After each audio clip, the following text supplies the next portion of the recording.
Hi. There we are. There it is.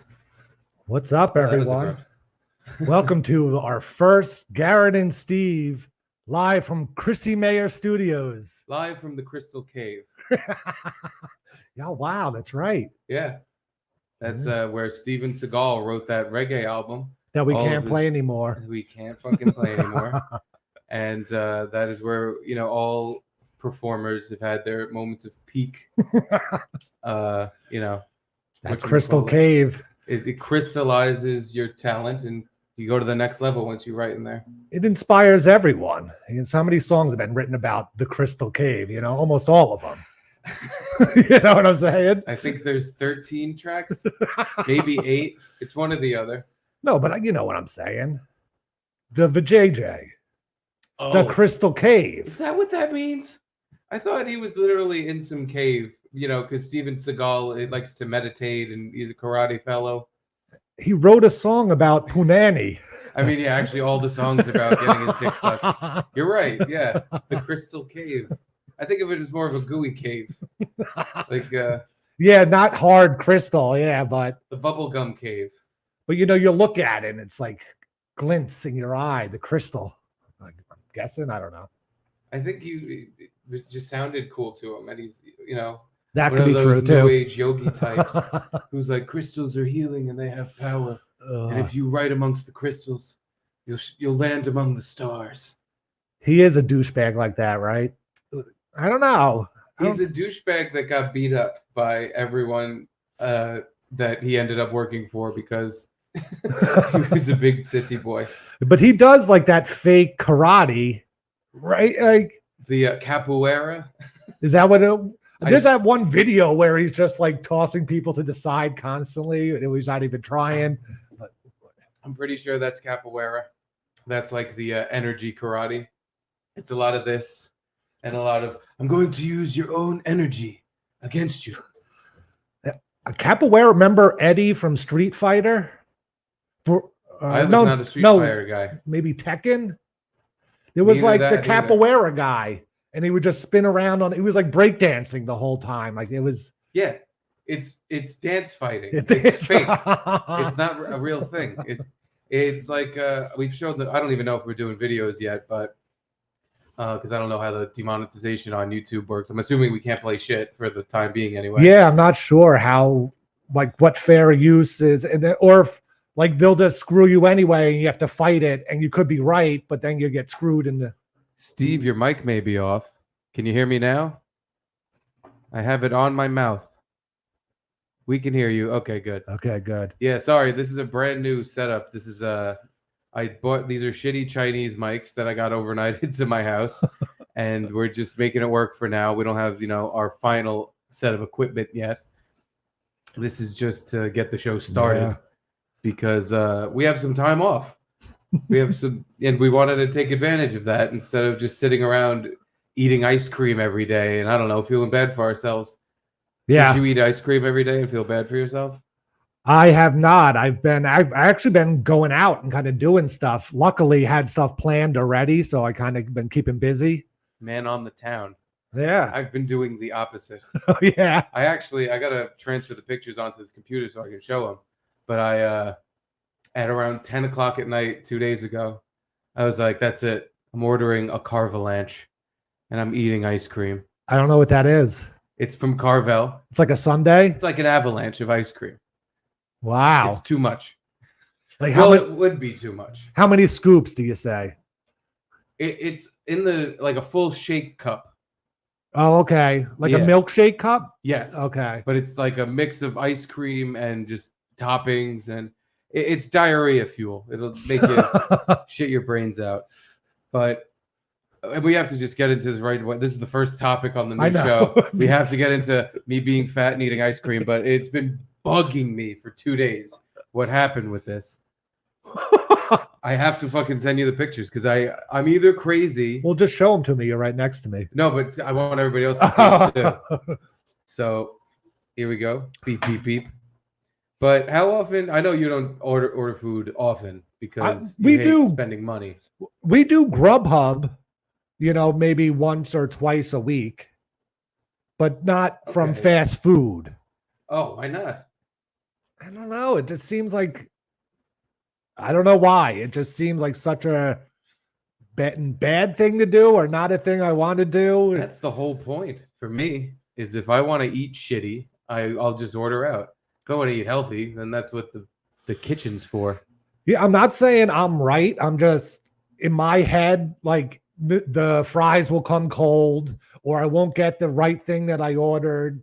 Like, I feel like a restaurant's going to care about your order, whereas McDonald's or Taco Bell, they're just like, whatever you're going to get, you're going to get, and there's no complaining. Or let's just say, I don't know, you strongly suspect the driver has eaten your food. Really? Like, maybe that's what I'm talking about here. I thought they gave like a quality seal on it or something. Like the bag will be stapled or taped shut or something. The only quality seal I had, and I wonder if I have that picture too, because the guy sent me a picture of myself standing in my doorway because he had to take a picture of the fucking delivery. Yeah. I fucking smile for the picture, and the guy just looks at me like I'm a psychopath. And I get the picture on my phone, and my whole neck up is cut out. He just took the picture of the bag, me holding the bag with my bare feet and my basketball shorts. And yeah, I looked like quite a fool. But the bag, you can see in the picture, is tied up. Like, so it's like the only safety seal was like, oh, look, what a good knot. The plastic bag is tied in. So before you show me these pictures, what does a Carvalanche cost? Well, that's why I've been eating ice cream for days now, because it only costs like $8 to $10, I think. Which in this economy, oh my God.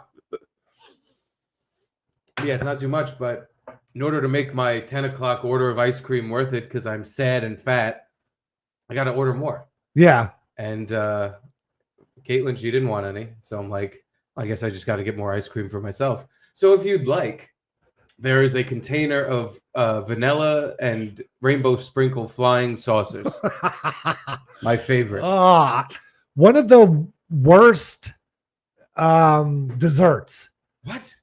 Let's bite ice cream dessert. Yeah, let's bite ice cream. It's the worst. Who wants to do that? Like, I have to like kind of bite on the edge and then mush it with my gums so it doesn't hit the back of my teeth. I can't do it at all.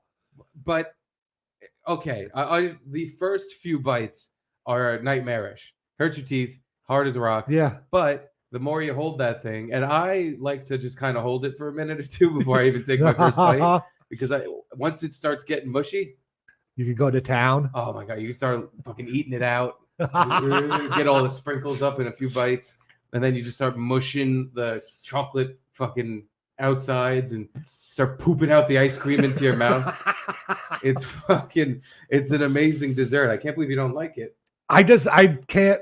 I would like it if I had a knife and fork, but how stupid would that be? You know, you'd be like George Costanza eating a fucking Snickers bar. Yeah, like the biting of the ice cream is so annoying and hard for me to get around that it's not even worth it to eat ice cream sandwiches. But like an ice cream sandwich is different for some reason. I could eat those more. Those melt quicker. Those will get to your and there's less ice cream in between, maybe. Yeah. And the bread's thicker on the outside to protect your teeth. It's more of a mush. I love any good mush. Here we go. All right. Wait, that is not it. Dude. That's it? It's like... Please help me. There we go. If you had never been to New York City and you were like, oh, I'm going to get a cup of coffee from the guy on the street, that's the size cup it would come in. What are you talking about? Shake size. All right. Fair enough. But my problem isn't that it's bigger than it looks. I promise you. Okay. That's at least a medium or something. All right. And it's all pure ice cream. It's not a shake. So you're eating with your big fucking retard plastic spoon. You're eating this delicious birthday cake nonsense. But can you please tell me you notice that there's a full inch and a half, 2 inches of ice cream missing. And this had one of those big plastic caps. So like it had room for it to be piled all the way up to the top with whipped cream and shit. So am I crazy? Or did this fucking little Hindi guy who delivered my food and looked at me weird after I smiled for the picture, did he not eat all my fucking food?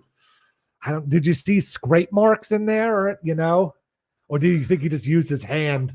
I threw this fucking plastic spoon away because I'm like, I took one bite with the spoon after kind of realizing it looked low, and I scraped the ice cream off with it, and I was like, ugh. Oh God, no. I just ate Indian spit. So I threw that straight in the trash, and then I used my own spoon. But the whole time I felt like I was eating someone else's ice cream. Like someone else got here before. Because not only was a giant amount, in my opinion, missing, it was like melted, like somebody had been eating it. Like, your ice cream starts to melt around the edges. Yeah. And someone had been eating it. I'm more confident.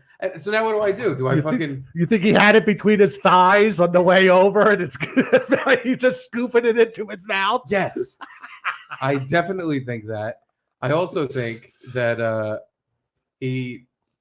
when he took it out of the bag and put it back in, because the bag looked all wrinkled and fucked up, so he must have like tossed it to the side. Mouth fucked my ice cream. God. I'm surprised he didn't help himself to a flying saucer.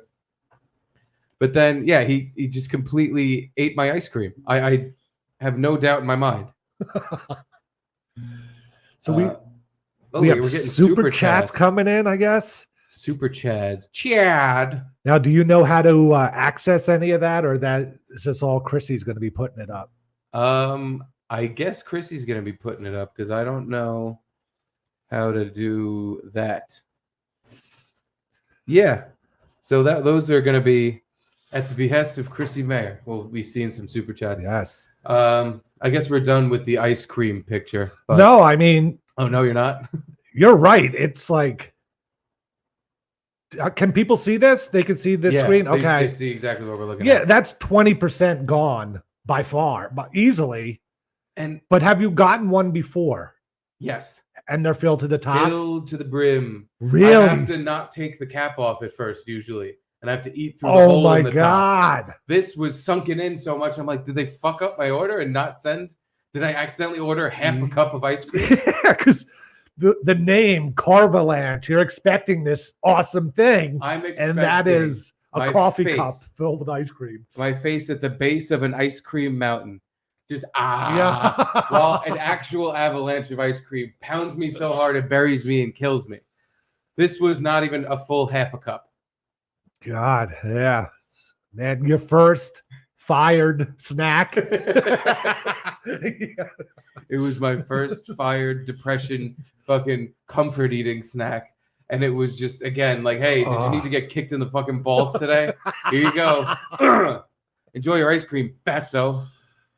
Some fucking dirty looking motherfucker at your door ate a bunch of it. Yeah, you should have took a picture of him to see if he had any wet spots in between his legs from holding the ice cream there. His chin just had fucking rainbow sprinkles and white stuff on it. I didn't notice because I was too busy yucking it up and smiling for my picture. God, I wish I still had that. I look like fucking 500 pounds in this picture. And I'm like, Jesus Christ, I didn't even eat the ice cream yet. I looked like I gained ice cream weight before the picture was even taken. So have you ordered another one yet, or No. you turned sour on Carvel? I'm not ordering Carvel. Not, and I don't. Well, now I'm like, do I order any ice cream ever? These fucking greedy Uber Eats drivers. Can't keep their paws to themselves. They're gonna eat all my fucking ice cream. Well, that's your problem. Like you're doing the Uber Eats because that's like a secondary step, right? Well, because it's not like Carvel has a delivery person and they send them out. Someone's just like in that guy. How much ice cream that guy eats every day. Just every delivery he takes his piece. His little skim. This guy fucking showed up. He took some skim off the top of my ice cream.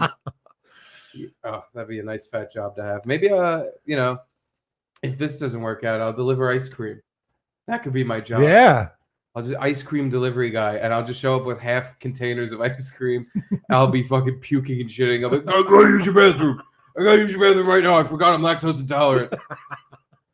But that would be like working in video games, like something you enjoy, but then once you're there and working in it, I'm sure you get sick of the ice cream. But you don't go home smelling of ice cream every day, at least. I don't like you. Right, you're saying that like that'd be a good thing. I'd love to smell like ice cream every day. It would remind me of ice cream. I think that might be my favorite treat is ice cream. Wow. Other than like a savory pizza, let's say. But like dessert wise, ice cream might be number one. Yeah, I'm trying to think. Like I like a lot, but I don't know if I have a favorite. I kind of maybe ice cream. What kind of not fucking obese person doesn't know their favorite treat off the top of their head? Like Oreos. I always liked Oreos. That's always good. But yeah, not Oreo ice cream. Nah, never a fan. Ugh. I'll agree that it's not the greatest because there's never enough Oreo. But if you get a place that Ben and Jerry's it, where they just fucking throw full cookies in the ice cream. Yeah. It's amazing. I'm talking more about cookies and cream or whatever. Yeah, it's just vanilla. Vanilla with specks in it that aren't very good. All right, should we keep yammering about ice cream or should we talk about why people are here? Yeah, I guess so. Because I think that's why people tuned in. I don't know if they were like, oh, thank God. I can't get these guys a compound anymore because they got laid off abruptly, but at least I can hear them talk about ice cream. That's what you came for, right? It is. Yeah, so we are on Chrissie's network. Thanks to her and Frank for letting us use her StreamYard and super chats and all that stuff. And well, not her network. It's not her like Chris Pound Media. No, it's her YouTube and her StreamYard. So she's basically giving us her entire structure. Yeah, which is a giant hookup. So thank you, Chrissy. Wouldn't you say Chrissy has a network of her own shows? Yeah, kind of. Yeah, I guess you put it because she's the Simcast, the Manchester Knights. Manchester Knights, which I've become addicted to. There's a Friday one. Well, Friday Night Tights is that's not her show, but she's on it. Yeah. Oh, okay. She guests on that show. So yeah, we're on her channel. We've got fired from Compound. I don't even know how to explain it. Should we just explain it the way it was explained to us? Here's how that meeting started.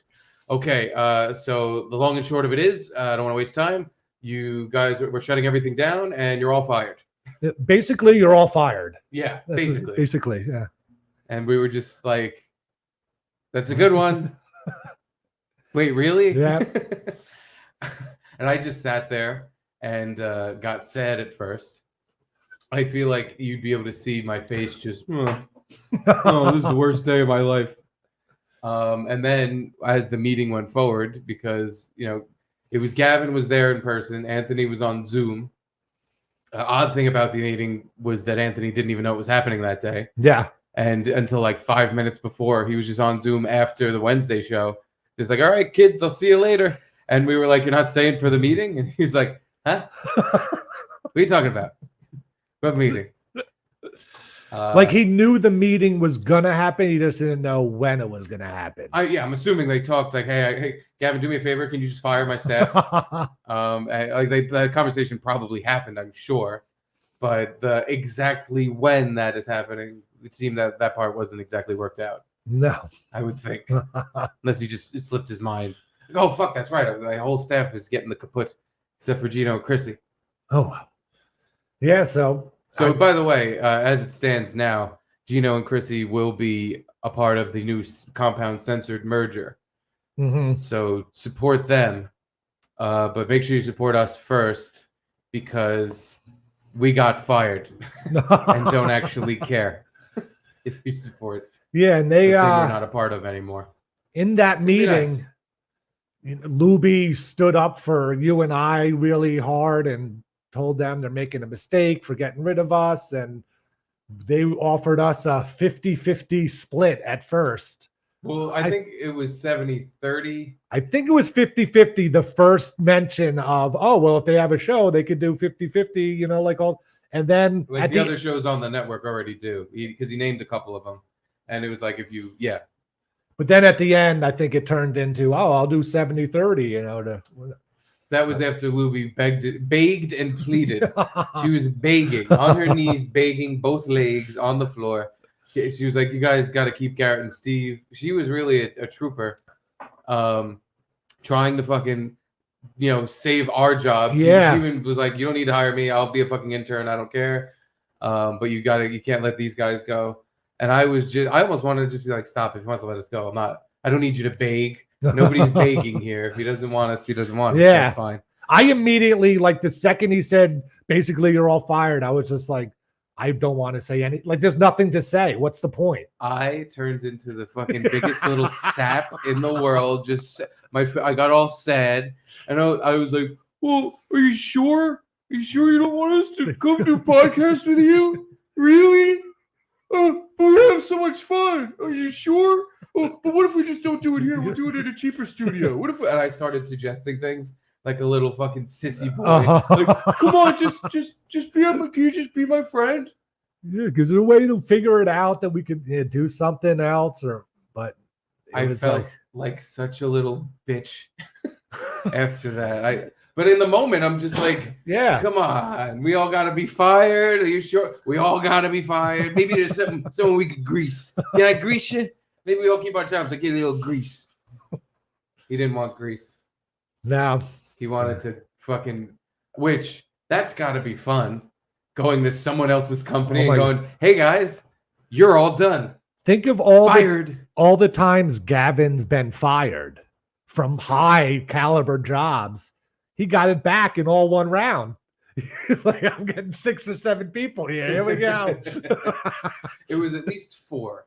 It was me, you, Drew, Luby. True. I don't know who else got nuked. Iraq. I don't know. Iraq, I think, might be. I'm not sure, because at one point on one of Anthony's shows, he said he's not sure what he's doing with Iraq. So I'm not sure what his role is. As far as I know, though, from Iraq, I heard he's fired. Yeah. So I don't know if that changed or if that's the same. I don't know what the hell the deal is with that. But yeah, months before, Don Jameson and Mornin had been cut. Mm-hmm. And we thought that was going to be like the end. Like, okay, that's what they needed to trim. Yeah, the thought was, oh, if they're just cutting 2 shows, I guess we're safe, because why wouldn't they just shut it all? Like, why pay the rest of the shows for 2 more months? Yeah. You know, whatever. Yeah. I like to think that of it as a nice thing, like they just liked us better. Mm-hmm. the only reason that but yeah, it just seems it wasn't entirely figured out until it was already happening. And then, totally. Yeah, that's the way I picked up on. Maybe I'm wrong. Yeah, like Gavin didn't even know we were off this week from Compound. Like, he was like, "So when's the studio closing?" And we were like, this was after the Wednesday Compound Censored show, and we're like, "Tomorrow." And he's like, "What?" Like, yeah, that's another thing where I'm like, is that on purpose? Like, did he ask you when's the studio closing because he knew exactly when it's closing? He was just making sure you knew when it was closing. He seemed shocked, and then was like, "Oh, well, I guess we got to get people in here." How is he shocked? He's the one who said this is your 2-week notice. I know, but he thought we were working this week for Anthony's show. No, we're on vacation. Those emails went out a month and a half ago. That was another thing where I'm like, "Oh, we're safe," because it had been up in the air since Anthony finally firmly moved down to South Carolina. That we were like, "Okay, are we all actually keeping our jobs?" Or is he kept saying he's keeping the studio open, so we're like, we have no reason to believe otherwise. But at the same time, just it doesn't make sense. Like, we all kind of came to the same conclusion of like, logically, why would he keep this open? There's 4 of us here in New York, and there's one of him, the main show and owner of this, fucking in another state entirely. Not never, but he would only come up once a month, if that. And there were only 3 shows coming out of that studio. Yeah, and 2 of them feature me. And Anthony doesn't even know who I am. Oh, no, I guess 4 then, right? Because In Hot Water, Chrissie, you and I, and then The Dump. So, yeah, sorry, 4. I was talking The Dump, In Hot Water, Chrissie, and then this. Yeah. But the Dump and this I combine into one thing. Because it's like, it's when people see me for too long. The fucking 6 hours a week plus. So yeah, we got fired and we've now made a Patreon. So if people want to join that, we have a bunch of new tiers going on. We're going to figure out how much access to everything we get. We don't know how many shows we want to do. We want to do shows at Our least, old schedule, like 4 days a week. yeah, As if it's feasible. at least this week and see what, what happens. So yeah, if we get a lot of Patreon subscribers, we can make that a dream. Yeah, exactly. We can keep doing this. Or we could not. It's all up to everyone who likes us or doesn't. And us, for we're going to put the work in. It's just, what's going to be returned? Who knows? But I have the Patreon here. Oh, wait, hold on. Don't put this up. This is my page. I want to see the one that everyone else sees. Yeah, there's usually a button somewhere. This will be fun for everyone. I am a retard. I don't know how to do stuff.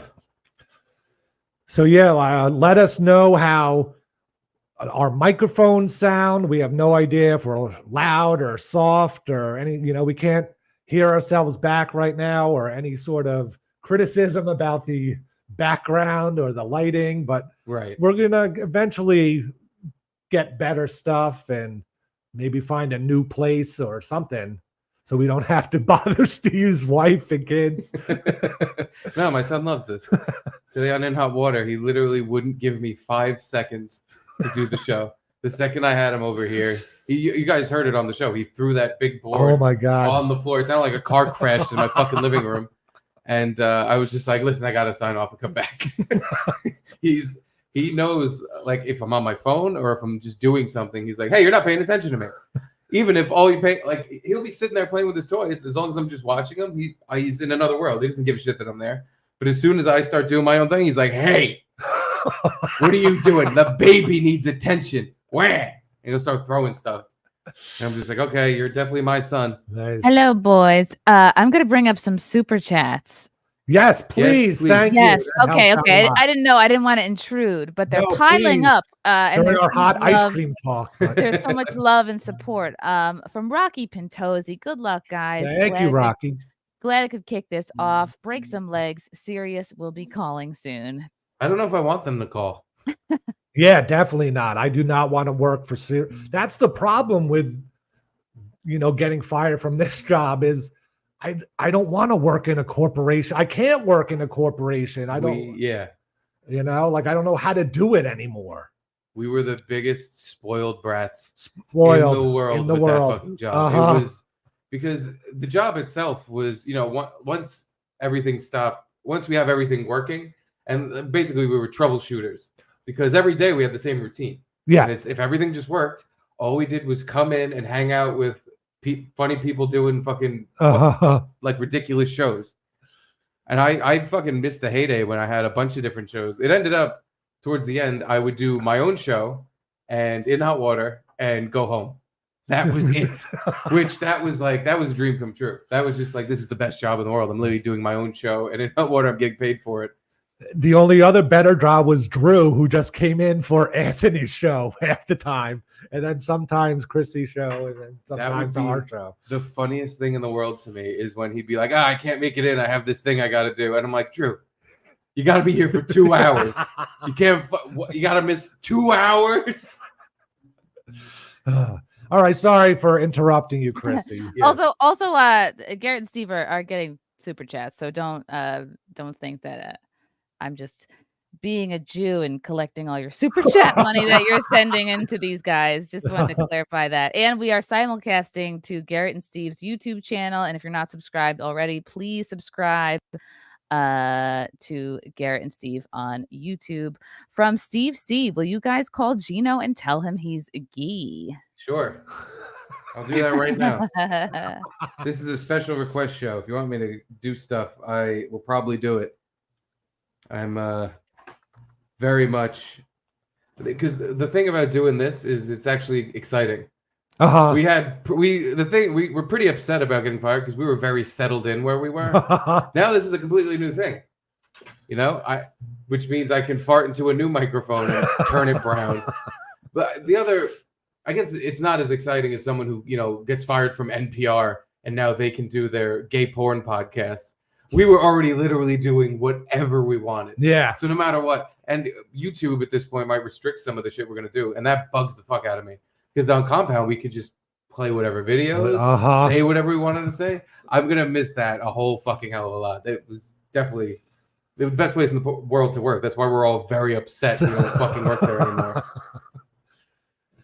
You got him? I forgot. He's not in my phone as Gino. He's in my phone as Gary Biscayne. From years ago when that was his name, yeah. Would Gino win a Gino call?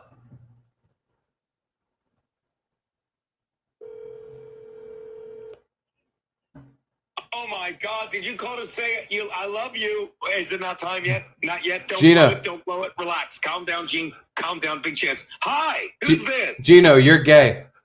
All right, bye. Got it. Done. All right. Thank you. From Marshall Beaupre. Ooh, hey, Marshall. Thank you for the $9.99. Thank you, Gavin, for the new Garrett and Steve studio. Yes, welcome. I hope the wallpaper hurts your eyes. It looks better from far away than when you're zooming or whatever and it's close up. I actually think it looks cool. I like it. And like my wife said to you before, when I took too many psychedelics and I fucking fried my brain, and every day I just saw TV static and I was all fucked up and anxious. Looking at this wall was like some kind of nightmare. Because if I just stared at it, it would move a lot, and it just felt like I would like get dizzy.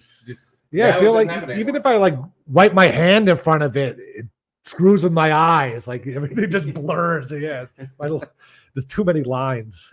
Thank you, Marshall. Yes, thank you, Marsh. From Podcast Media, thank you for the $5. Happy Monday, guys. Love you. Love you. Podcast Media. PM. From Ken Mosca, thank you for the $19.99. Hey, fellas. Hey, Ken. Hey, fella. He's the one that golfed with Gino, right? In Max Loads in Atlantic City. I'm pretty sure. Yeah. It wasn't him. It was some other Ken Mosca. From Doogie7626, thanks for the $9.99. Love the new background, boys. Happy to have been with you for the last one. Happy to be here for a new one. Thank you, Doogie. Oh boy, is this what it's gonna be? Just I know. We get ready to do that, and we just go, thank you. Oh, very nice. Oh, thank you. This is not too bad for a first one. We did some super chats during the Gum Friday thing, and that's what I started thinking right away. I'm like, I'm really appreciative, but I don't want the whole show to just be like, thank you, this person, thank you, yeah. But too bad. That's what we're doing. Hey, I'm officially insulting you guys with this $3.50 after YouTube's cut. Thank you, Jason. Thank you, Jason. That's so nice, Jason. We love you, Jason. Oh, you're the best, Jason. Jason, hello. Kelly P, the best ass in podcasting, right? Podcast. Kelly P, well, my favorite boys. I love ye this, and I love you both.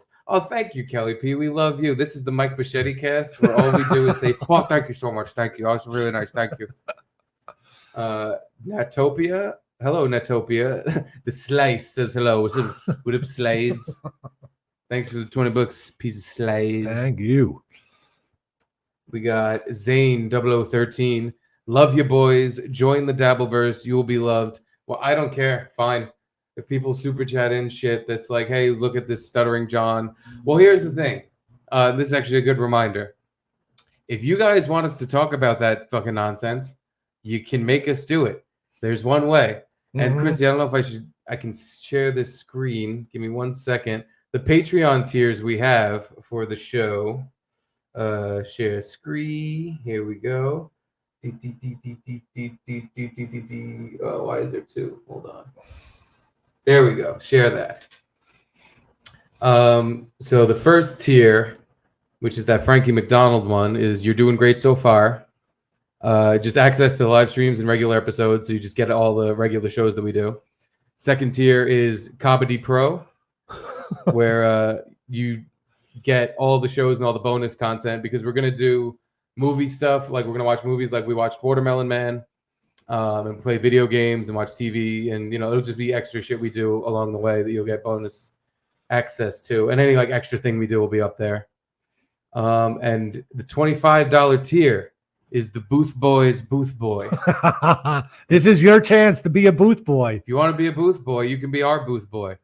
You get all the same shit as the other tiers, but you can send us clips, articles, gay porn, any other nonsense you want us to talk about, and we will cover it extensively, which could be a minute or it could be an hour. Results may vary. We don't know exactly. It depends on what you send us, but 100% it'll be featured on the show, whatever you say, whatever you produce for us. So you can literally, you can send a lot of fucking nonsense, and we'll have to dive into it, watch whatever videos, do whatever you send. I wonder, like, it has to be YouTube friendly, though, I guess. No, it doesn't. Here's what we can do. That's what I was thinking. Okay, what can we do? Because I put in gay porn. If someone literally wants to send us gay porn to watch and be like, I want you guys to review it, this is the magic of radio. We're going to have to paint the picture in people's mind of what we're seeing. Okay. And we're going to have to then react to it, I guess. So anything that we can't show on YouTube, we're still going to watch it, but you just won't be able to see it. We're going to have to just describe what's happening to you. Oh, God. You just set us up horribly. I think it would be funny. It's going to be funny, but I can't imagine now the 2-hour-long video someone's going to send. I want a full movie review of this 8-scene gay porno. Well, that's why I put in there in parentheses, results may vary. Because if you send me 2 hours of gay porn, we'll get to as much of it as we can. But we're not sitting there for 2 hours watching gay porn, especially because it depends on how many people join that tier. Because if it's a bunch, then we have a lot of shit to get to. Yeah, true. So we might have to split it up for each day. We might do one day with all the produced segments. We'll figure that out as it matters. But for right now, if you want to produce this show and make us do stuff, the power is within your hands. Because what I'll do is I'll send out an email for people who are on a list. When they send me an email, whatever's in that email. Okay. But we'll have to, I don't know. We'll see how many people sign up for it, and then we'll figure out how we limit it or whatever. And then the last tier is the Garrett and Steve Club. We're going to have, because my favorite shitty bar that closed down after COVID used to have the beer club, where if you bought certain beers every month and like you filled out a card, there was a plaque on the wall and you got a gold thing with your name on it. For buying a beer? No, you had to fill out like 10 beer cards because they had all different types of beer in there. And I would always go to the bartender like, can I just pay you like $100 or something and just put my name on the plaque? I don't want to buy all this fucking beer. I like drinking whiskey. I don't want to drink all this shitty beer. Because it was a beer card that had like 20 different punches on it. Okay. And after you beat your one beer card, you got 20 beers, they give you a new one and like a bottle opener. Like each level got you new merch from the bar. And then the final level was you're on the board. You're on the plaque with your name in gold. So after you completed the beer club. But I hated that. I wanted to just be able to grease someone's palms and get on the fucking thing. So I made my Patreon the same way I wish all businesses would do. You don't have to fucking buy 20,000 things. Maybe you do someday. We'll have a Garrett and the Steve Club where you can buy knickknacks from my house. But yeah, you could just grease us. And we're going to have a plaque here behind us with all your names gold plated. I'm going to zoom in the camera on it at the end of the show so you can see the names. And yeah, I think it's fun. And then we'll have a bigger sign next to that for the $500 tier people where you can read the names. And then for $20,000 and a few smashed like buttons, I'll tattoo your name on my forehead and advertise it every day. Yes, don't forget to hit subscribe and smash that like button. Smash! Every like helps. You know, the algorithm of YouTube really uses that like ratio to share. I don't know how it works. Someone I just saw in a random chat, that's actually a good idea. I just know from Gum Fridays it was a headache. But perhaps, I'm not saying we will do this, but perhaps if you're in the gold plaque tier, you'll also get a t-shirt. I know, but like that's all like Gum Fridays. It's like good in the beginning when you're like, oh yeah. And then like, wait, when did this person sign up and when do they get, like you have to all of a sudden keep track of everybody and how long they've been in there. I think we could pull that off. I'll just put people's name on a list. If they signed up, as soon as they sign up, you get the t-shirt and that's it. That's you- yeah. if- Well, one time, like not once a year or something like that. You get the one-time T-shirt. Yeah. Okay. Because keeping track of that will turn into a nightmare. That's what happened with Gun Friday, where it was like you get something every year, and then it was like when did we last send it out? And this person just signed up last month for it. Yeah, that could end up being a pain in the balls. Yeah. Well, anyway, that's the Patreon. Please sign up for that. I'm very happy with it because it's our own thing. We don't have to split it with anyone other than ourselves. So I'm very happy to do it that way. Jim tells you $20. Thank you, Jim. Oh, thank you, Jim. Jim, thank you. Thanks, Jim. I'm on a live on a stream, on a now, but I had to pop in and say hi and let you guys know that I am looking forward to what the future brings for all of you. Even Gino. Wow. Boof boys for life. Thank you, Jim. Oh, that's so nice, Jim. Thank you. Thanks, Jim. We love you. Thank you, Jim. Go watch Jim. Jim's starting up his own show. He was sick of calling into In Hot Water and having Gino tell him that his jokes stink. Oh, that was that, Jim? Yeah, I'm pretty sure. Oh. What's up, Jim? Yeah. Joe Dago. Super chats have to be from Chrissie's page. Yes, I'm sorry. Yes. We don't have the capability yet. That's We would why like to. Chrissy's being so nice. Yeah, we don't have the hours, or I guess we have the subscribers now, but I'm not sure of the rules, but you have to stream 1,000 hours or something like that. Or that sounds like a lot of hours. 1,000 is quite a bit. Yeah. Maybe we have to just blow someone at YouTube. Again, if I could just give someone $100 and grease the fucking and get my name on the YouTube wall for super chat, I'd love to do that. I hate when things are complicated. Drives me bonkers bananas.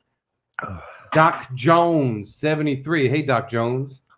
Glad to see the stream. Short and to the point. Well, we're Thank glad you. to see you, Doc Yeah. Jones. Thank you. That's very nice. Oh, thank you. Very nice. Oh, thank you. Thank you. It's very nice of you, Shay. Thank you. Thank you. How do you even read it? I can't even read that. It's so small. It is very small. I don't know how I have super sight. My brain don't work too good, so my senses are heightened, and I can catch a baseball thrown at the back of my head. Douglas Nelson. Best of luck, gentlemen, and remember, shorts are for the vertical screen format. I guess you can see our legs without the super chats go away. No, or is he talking about YouTube shorts? Oh, YouTube shorts are or phone screen. Oh, that's right. Are we fucking something up? Are we in vertical screen? I don't know. It No, looks fine to me. you're doing great. Okay. Okay. Doing Thank great you. so far. Doing great so far. Push-ups 2345. I like his name. That's Fuck it. Spirit on. But I like push-ups. $2. I'm expecting a funny accent and Gino to barge in. You mean like Gino doing a funny accent, like his Frenchie? I like the biting the glasses guy better.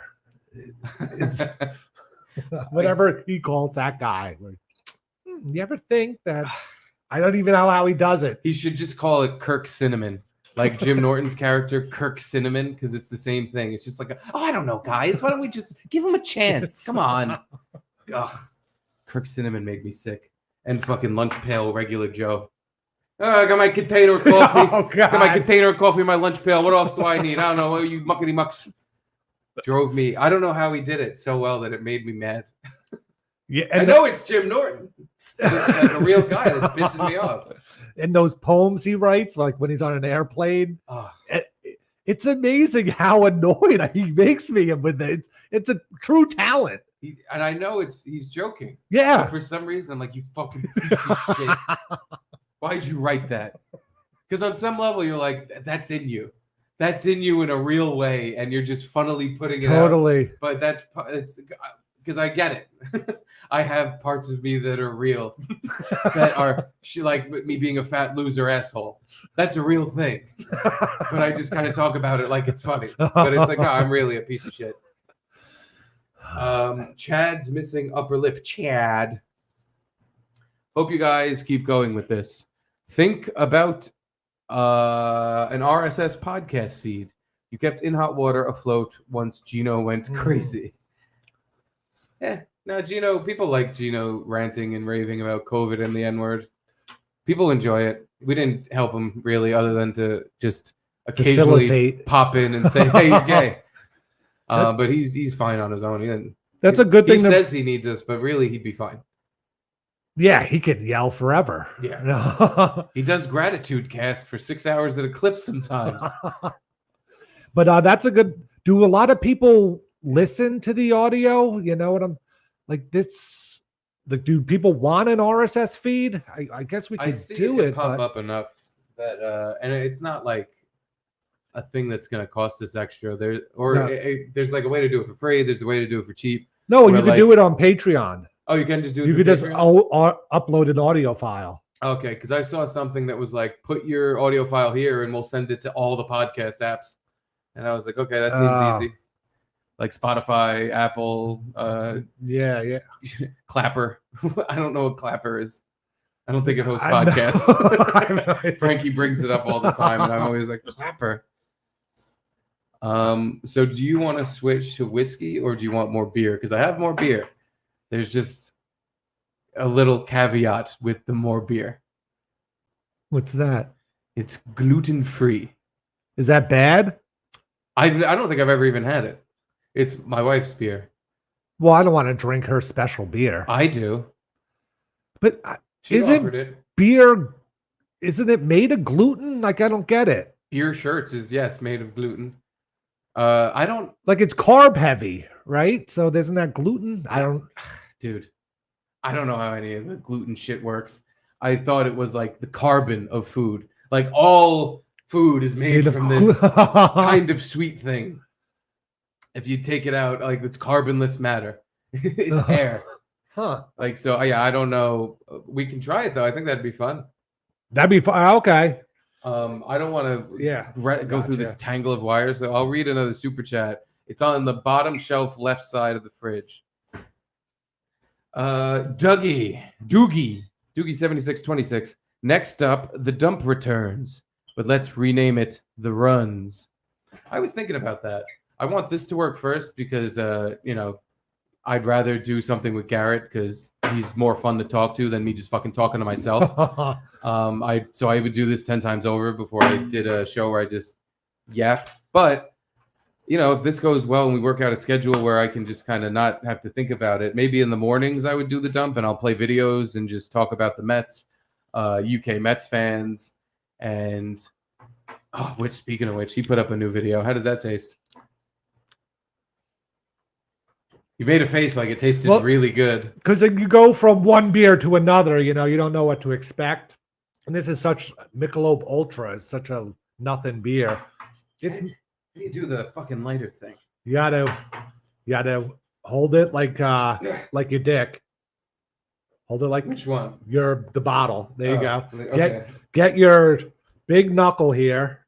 This big knuckle on the beer holding hand. Oh, get that under the cap. There you go. Got it. Just like I do to my dick.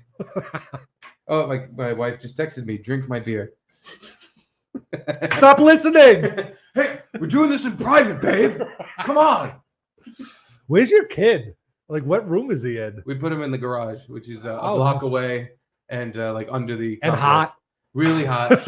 We closed the door and locked it so no one can get in. No one can steal him. That's nice. But yeah, he's in the garage on a pile of dirt where he was consummated. No, he's in the other room. He's got his sound machine on. I didn't want to wake him up or. He was being a little sleepy guy. He was being a little sleepy, cranky pants. So he went to bed early and went right to sleep essentially. Oh. And even us yelling and being loud has not woken him up. That's always a good thing. So probably right now when I jinxed it. But don't you feel like you had the friend or whatever that would sleep over and any noise would wake them up, and it's probably because their parents kept them in this soundproof room when they were sleeping, and it's almost better just to have a party while they're sleeping in their room just to so they could shut it out. He's we've had people over while he was asleep and just had a whole lot of fucking we played that what's that game on your phone that you play on the TV? What's that? The game on the phone with the TV? You call and I know what you're talking about, but I can't think the of game. Jumble, jingle, Fibbage is one of the games on Jackbox. Jack. Yeah. So I had a group of like 6-7 people here screaming, playing Jackbox. Is that where you're like yelling and? No, we were just yelling because we were drunk. Oh, but it's not like you have to yell your answer or something. No. Oh, okay. No, you type it into your phone and then it comes up on the TV. And then everyone laughs. Everybody says it out loud and laughs because we all put the N-word in 55 fucking times per round.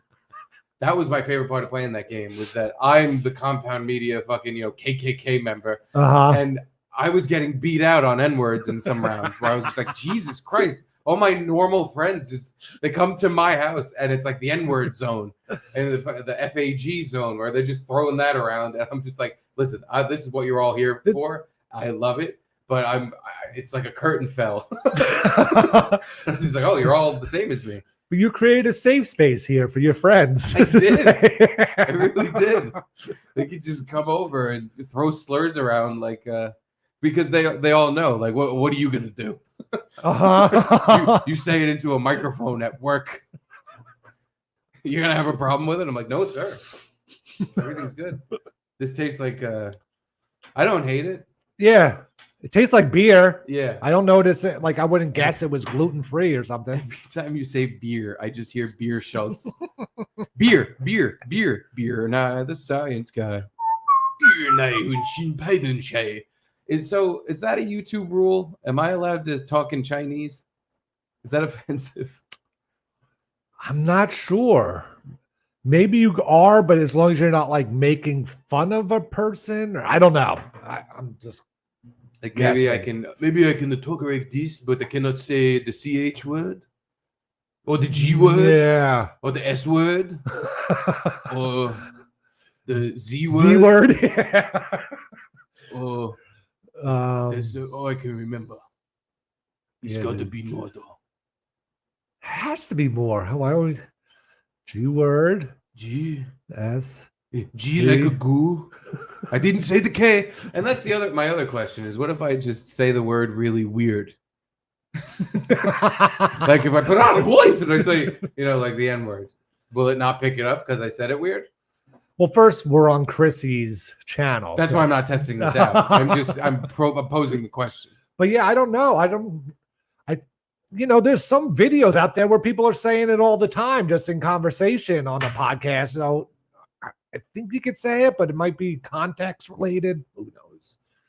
I don't know shit. We'll figure it out as we get fucking terminated from YouTube. Here's a super duper chat from what the hell? Maybe I could just full screen this. So yeah, you could like full screen. Yeah. Oh, here we go. Win at all cost. He says, glad to see 1999. Thank you. Glad to see you guys are back at it. ... Thank Ominous. ... you. I see you guys are back at it. Whatever that means. It seems like. Well, thank you very much. It was a nice super chat. Pat Maloney, full of baloney. $20. F, marry, delete. Biden, Gav, Ant, Obster, Stern. Okay, there's a lot. There's too many people for the 3 choices. Yeah, Chrissie is a saint. You guys will be fine. Just keep plugging away. Wow! I need to feel text space. Corey Feldman, 2024. I'm gonna come back. Oh, God. Love you guys. Take fiber and use ass wipes.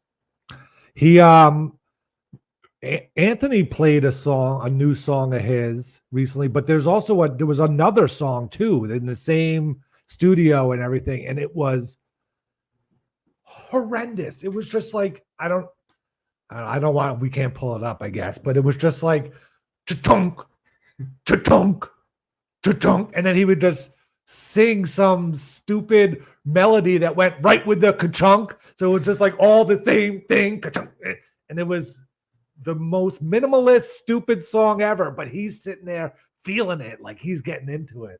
I might have seen it. He's holding like an acoustic guitar and it's black and white?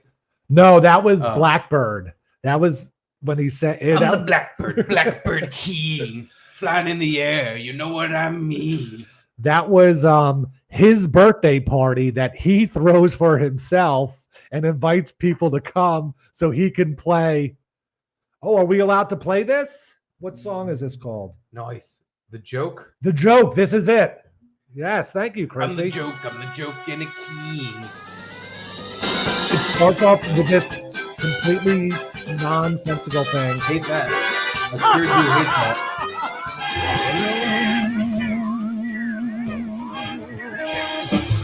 What the fuck? Kraftwerk. Hell yeah.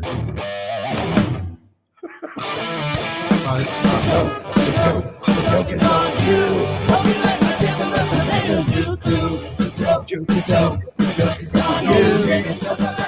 Every instrument's playing the same time. He writes songs like a child.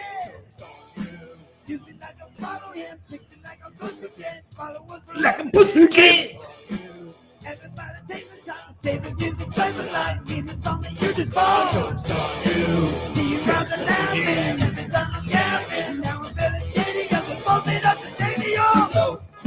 Like, I have no musical ability. This is the song I would write. Like, I would just sing every time I play a note. Yeah. Go on you. This is part of his arrested development because you know, he was molested as a child, and when that happens, I hear that you stay at whatever age you were at when you were your biggest trauma in your life happens.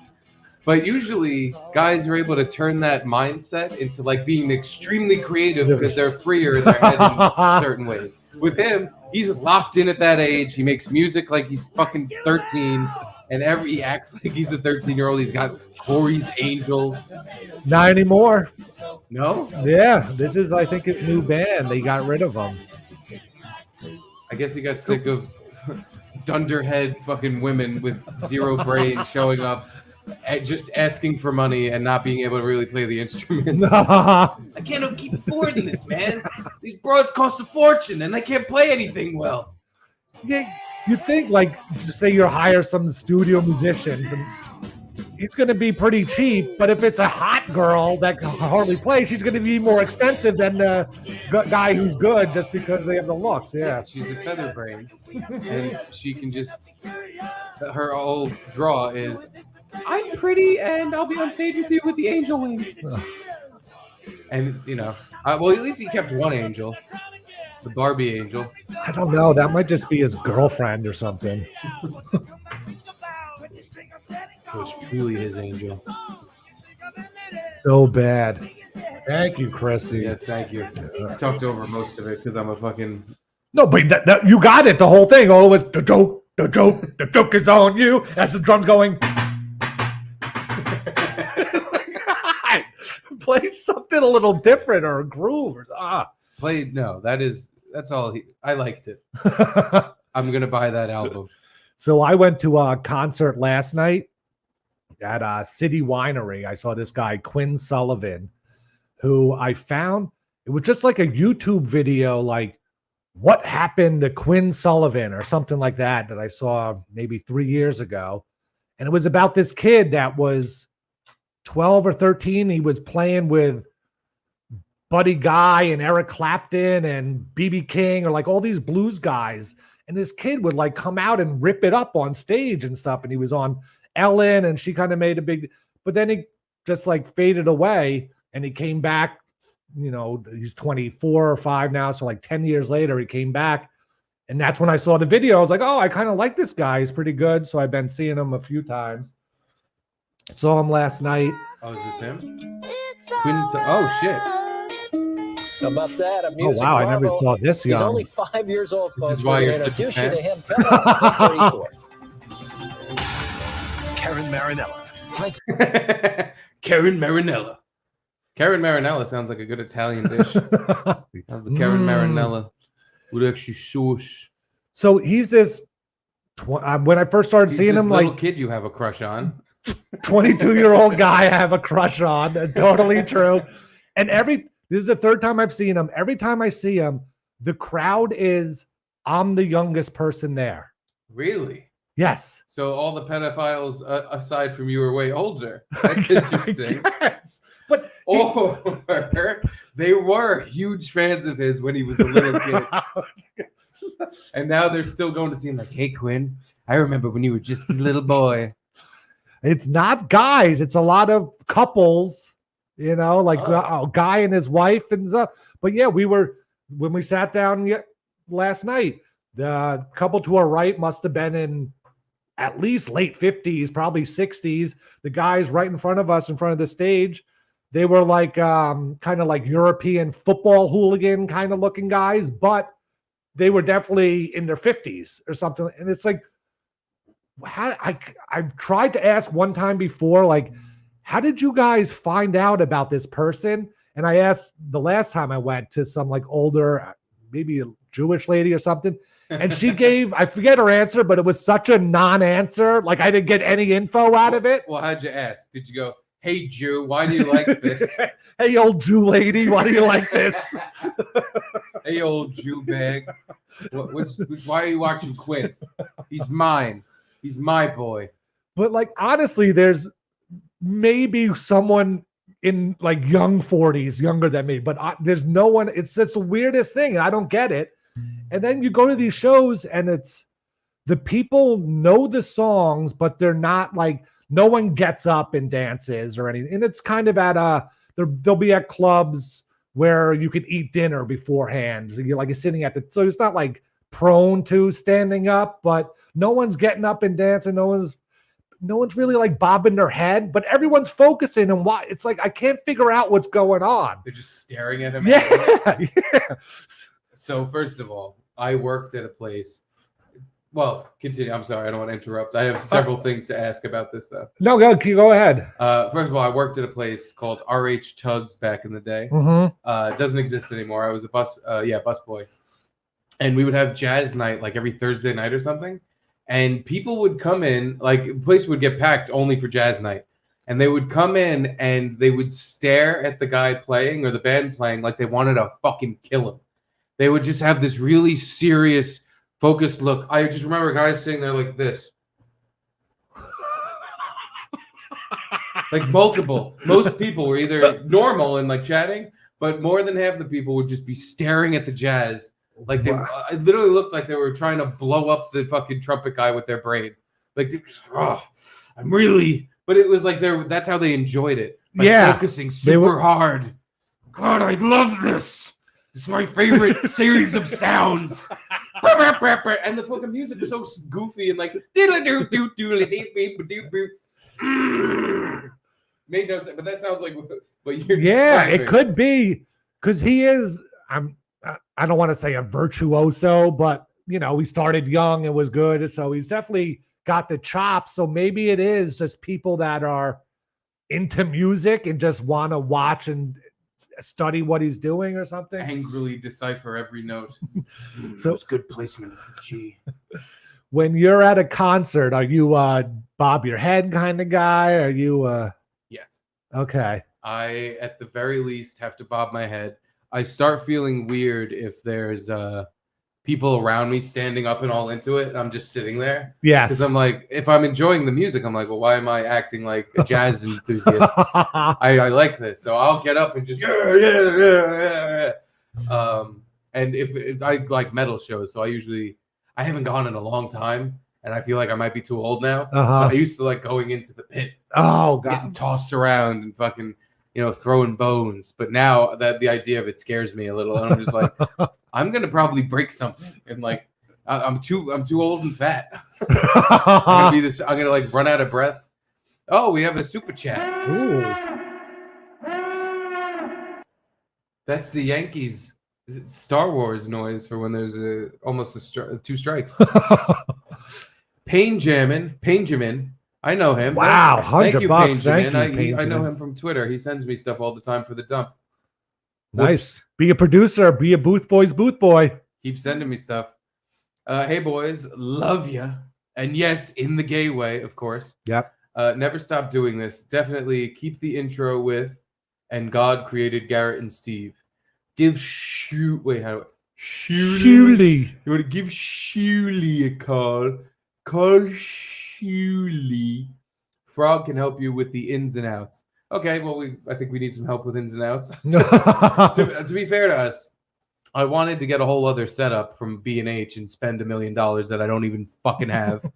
But we needed to. We wanted to do this as soon as possible, so I had to order these mics and the webcam from Amazon and basically overnight it to myself. So this isn't like the be all end all of how we're going to be set up. This is just for right now. Yeah, we wanted to get it out quick, especially since Compound's on vacation and people were showing their support after our final show on Compound and stuff. So it was like, yeah, we but thank you, Pain Jammin'. But yeah, that's a super duper. Yes, that is $100 super dupe. They need like one that goes brighter than red color or something. Yeah, purple. So if you're nodding your head at a concert, are you thinking the ladybug up there? By the way, that's what I was just staring at. Oh, that's good luck. That is on our first episode. We got a ladybug in the room. Thank you. Should I smush it? Should I get the salt gun and blow it to hell? The fucking electric racket's right by your feet if you want to swat him and give him the old electrocutioner. He's got a protective shell. There's no getting to him. You don't think you could fucking fry that little fucker with the electrocutioner right there? I think you could. I don't want to though. No. I like ladybugs. Yeah, they're good luck. But this is kind of douchey, but no, it's definitely douchey. But like, do you think about other people watching you bob your head and like you're like bobbing at the right time or stuff like that, or like they notice that you're in?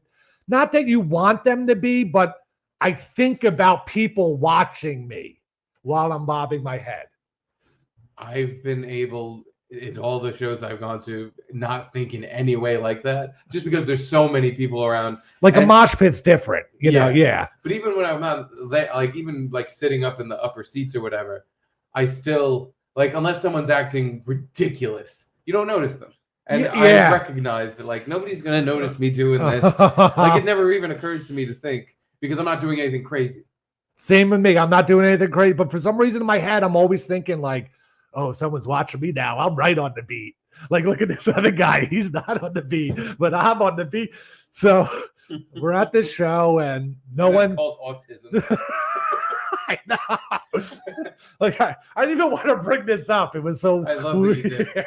But I'm at the show and no one's standing up, but I get some people are bobbing their heads and blah, blah, blah. Then the show ends. The encore comes out. And we were standing, people stood to clap for him, but then he comes out for the encore. And the seats were so tight that I couldn't get back in my seat to sit down. And everyone else kind of sat down. But so then on the encore, I was just standing there and it was like my chair was stuck and I just couldn't. So I was just like, fuck it. He deserves someone standing. And so I'm like, going with, and we bought a double bottle of wine, 150 1.5 milliliters or something like that. Is that like the 3 liter of Coke? It just looks retarded and has a super big cap. It looked like this, but twice as wide kind of thing. Whenever I think of, oh shit, we have another super duper chat. Woo! Benjamin. Oh, you're the best guy, Benjamin. Dog Dick Red. Dog Dick Red. I'll read it twice for all the fucking kashish. That is very generous of you. Thank you, brother. But yeah, every time I think of the super duper bottle, all I can think of is that Pepsi Blue used to be sold in 3 liter bottles. Oh. And it was the biggest, most insane, stupid looking soda. Yeah, 2 liters runs out of fizz after, a regular usage. 3 liters is too much. 3 liters, it better be for like 8 people. Or else you're just gonna have flat soda in your fridge. So my wife has this membership to City Winery where we saw the show, and you get like 20% off the wine they sell, and then you could bring it into the concert and they open it for free and everything. So it's like it was like $80 for the bottle of wine minus 20% off. So it was like $60. And we went through it all. So I was like pretty, toasted or whatever. You were turned up. And I'm seeing like one of my favorite guys. I really like him. It was a good show. And I'm bobbing my head and I'm dancing. And maybe I did a little kind of jump in or something. This is the encore and stuff. Hands like this. And I love this guy. I'm such a douche. So the show ends. I was still the only one standing. Then I guess people stood to clap, but Super fan Garrett. and we're going to leave, and I stand kind of by the exit door, and of course an older woman comes up to me, and she's like, "I really enjoyed watching you enjoy the music." And I was like, this is the thing I've been thinking about forever. You know? And she was like, "You were like so into it, and it was really fun watching you do it." And I was like, the thing I wanted to happen happened, and now I feel like such a loser. And I was like, then I go, "Oh, how are you a fan of Quinn Sullivan? Maybe I'll finally get it in." Yeah, you old Jew. She goes, "My daughter's dating him." That was it. So I still never got an answer, and then felt like weird that people were watching me, and I don't know, it was just an awkward kind of ending, but I kind of enjoyed it. Probably points, depending on the fucking size of this venue, where more people were watching you than watching Quinn. I mean, we were, and you were doing this. It was more of a arms down thing because it was so packed. Like I kind of just like, yeah. And I was like, fuck it, I'm going for it. This is the last song. Get up, people. But wait, why couldn't you sit? Everybody else was sitting. How come you couldn't get back in your chair? It was like one of those Cracker Barrel puzzles where you have to move the squares. There's an empty square, and you have to like the positioning of the chairs when people stood up to clap before the encore and then sat back down. Like I don't know, people pushed their chairs out, and there was like my chair was stuck out, and there was no way for me to like adjust it or push it back in. And So I was just like, fuck it. Behind other people's chairs. Yeah, it was So like you kind had of to be like, hey, everybody get up. everyone get up, and I move these chairs out. I can't get to my chair.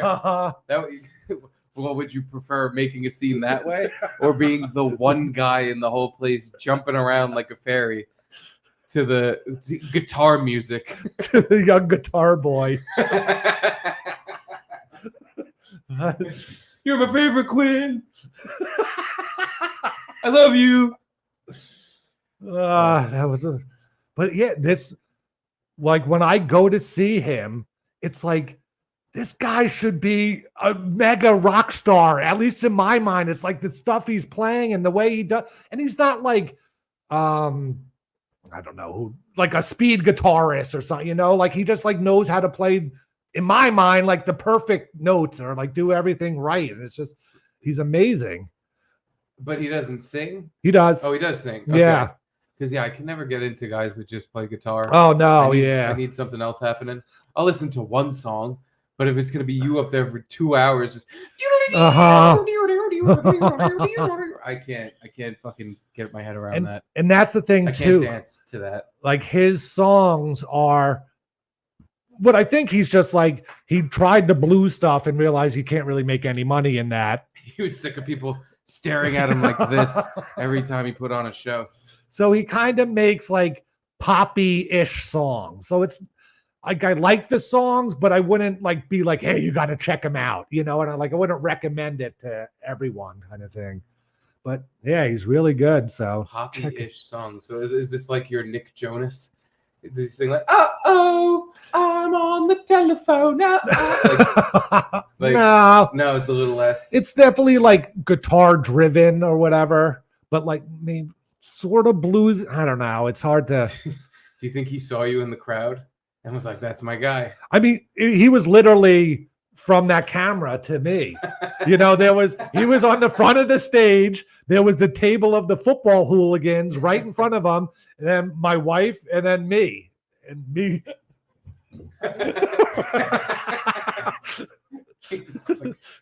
Christ. Who are fans of my music? What the hell is... And you're the only one. Well, anyway, we had a super chat up there before. I didn't mean to. Oh, sorry. No. You were in the middle. I don't want to interrupt you telling a story. It was from the Dump Clips guy. He's a gem. He outed himself, or not outed himself, but he identified he's himself. Homosexual. It made sense. He's a huge fan of my antics. So that means he probably likes queer butt. But we never answered the question from that other super chat of delete, marry, kill. Oh wait, I said kill. It was delete, marry, fuck over. Is there a way to bring that back up, Chrissie? If not, If not, it's fine. I think I remember it was Gav, Ant, Biden, and Howard Stern. And I'd obviously kill Howard and Biden. I mean, not on, I wouldn't say that. I mean, I'm not the biggest fan of Gavin right now, but I don't know. I don't want him dead. And Anthony, I would marry him. I would, because. Oh my God! Imagine marrying Anthony. That'd be like having our job forever. Imagine having to kiss him. That's true. I didn't think about that part. Yeah, you're gonna have to do sex stuff with him. You have to consummate your marriage at some point. He probably wants to damn it, do fuck on you. But I'd take that. Anthony, he gave us, or at least for me, he gave me 5 years that were just the best of my life.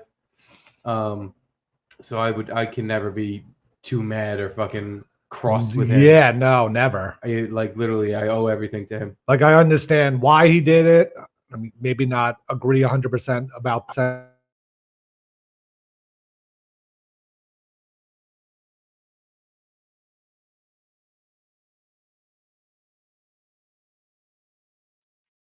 Guys, your audio popped out.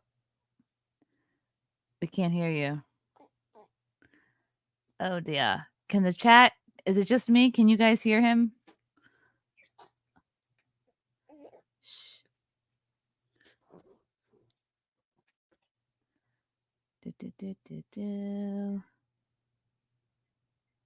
Yeah, maybe you popped out silence. Right. Yeah, we can't hear them. Your mic is muted. I think you muted yourself.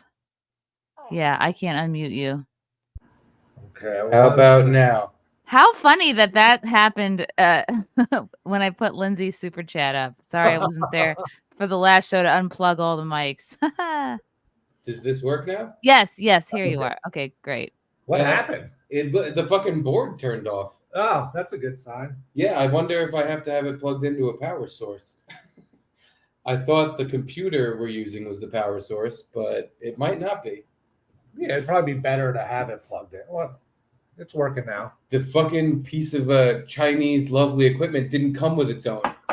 I mean, honestly, I'm amazed how well everything's working now. I thought the mics would sound horrendous or what. I have a bad feeling when we listen to this back, I'm going to be like, oh, the mics do sound horrendous. Okay. But at least you can hear our voices, which is, the main point.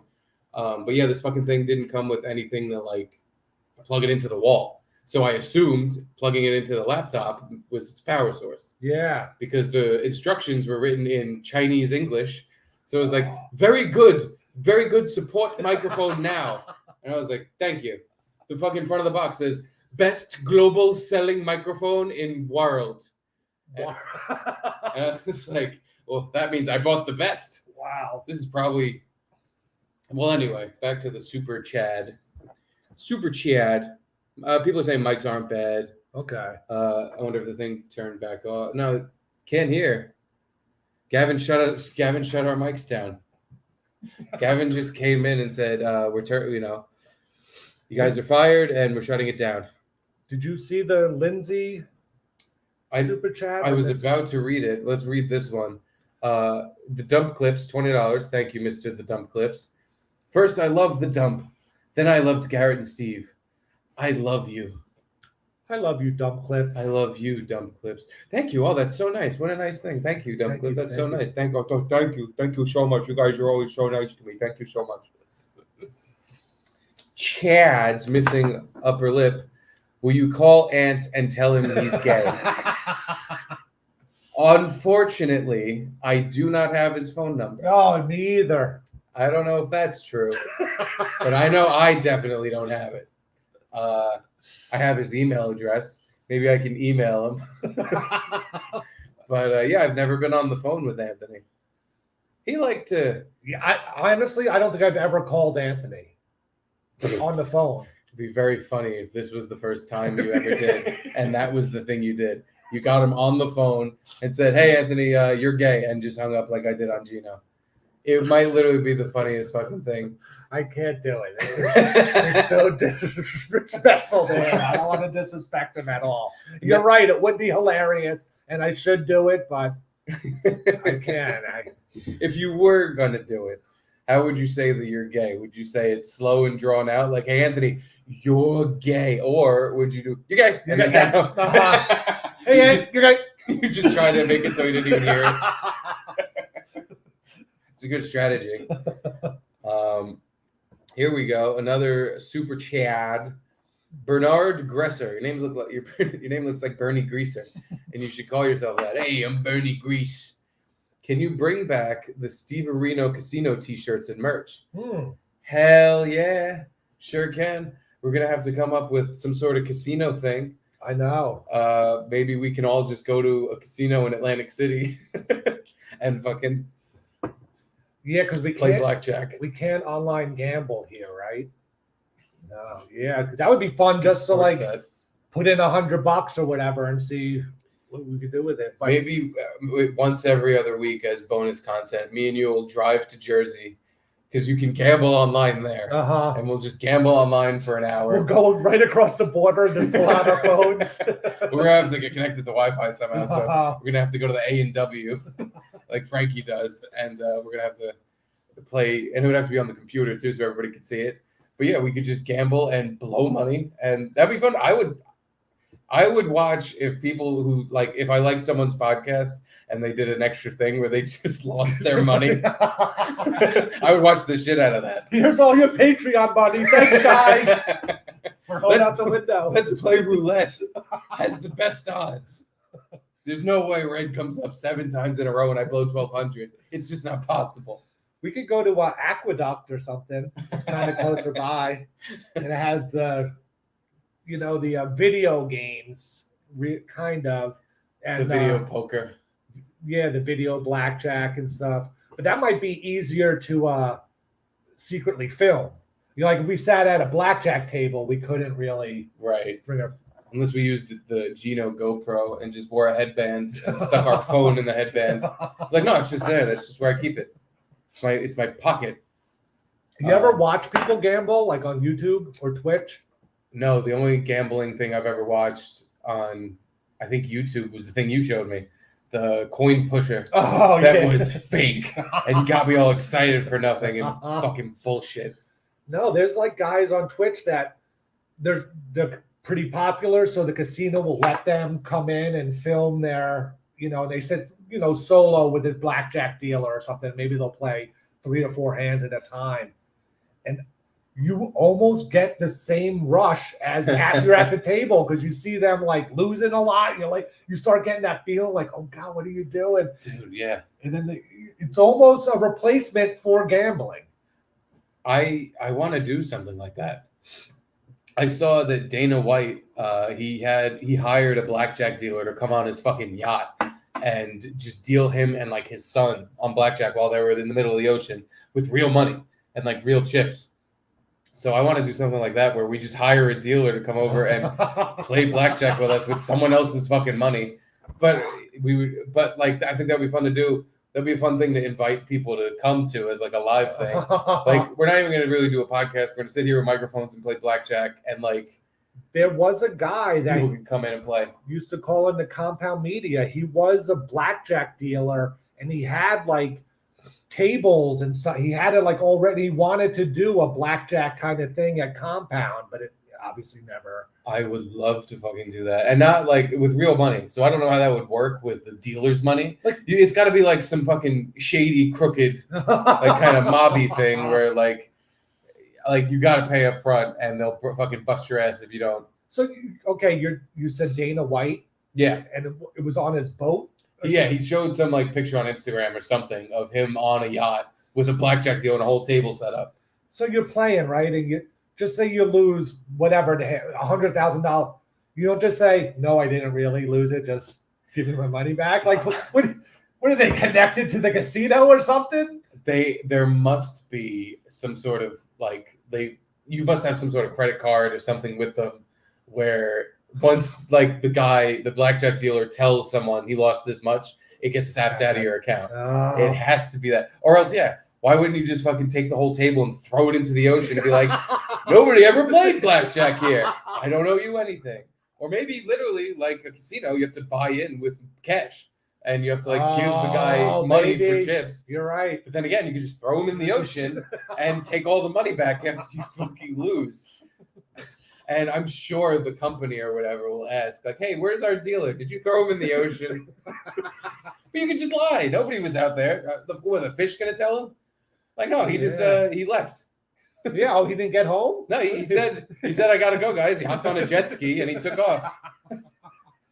I haven't seen him since. Have you guys seen him? I don't know. I weird thing. I broke even. Yeah, weird. Yeah, I didn't lose even. I even ended up making a couple of dollars that it turned out he had. I've been watching this guy Daniel Negreanu, who's a poker player. Negreanu.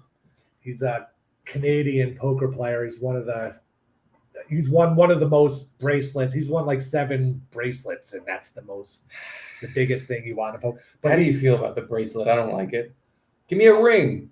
Oh yeah, but I think it was more just like a tradition from like this, maybe the 60s or 70s or something. Yeah, homos from the 70s used to wear their poker bracelet. But poker wasn't cool back then. Like no one really knew about it. It was just an inner circle thing, and you were like, all right, and it's kind of a blinged out bracelet, at least now, maybe not back then.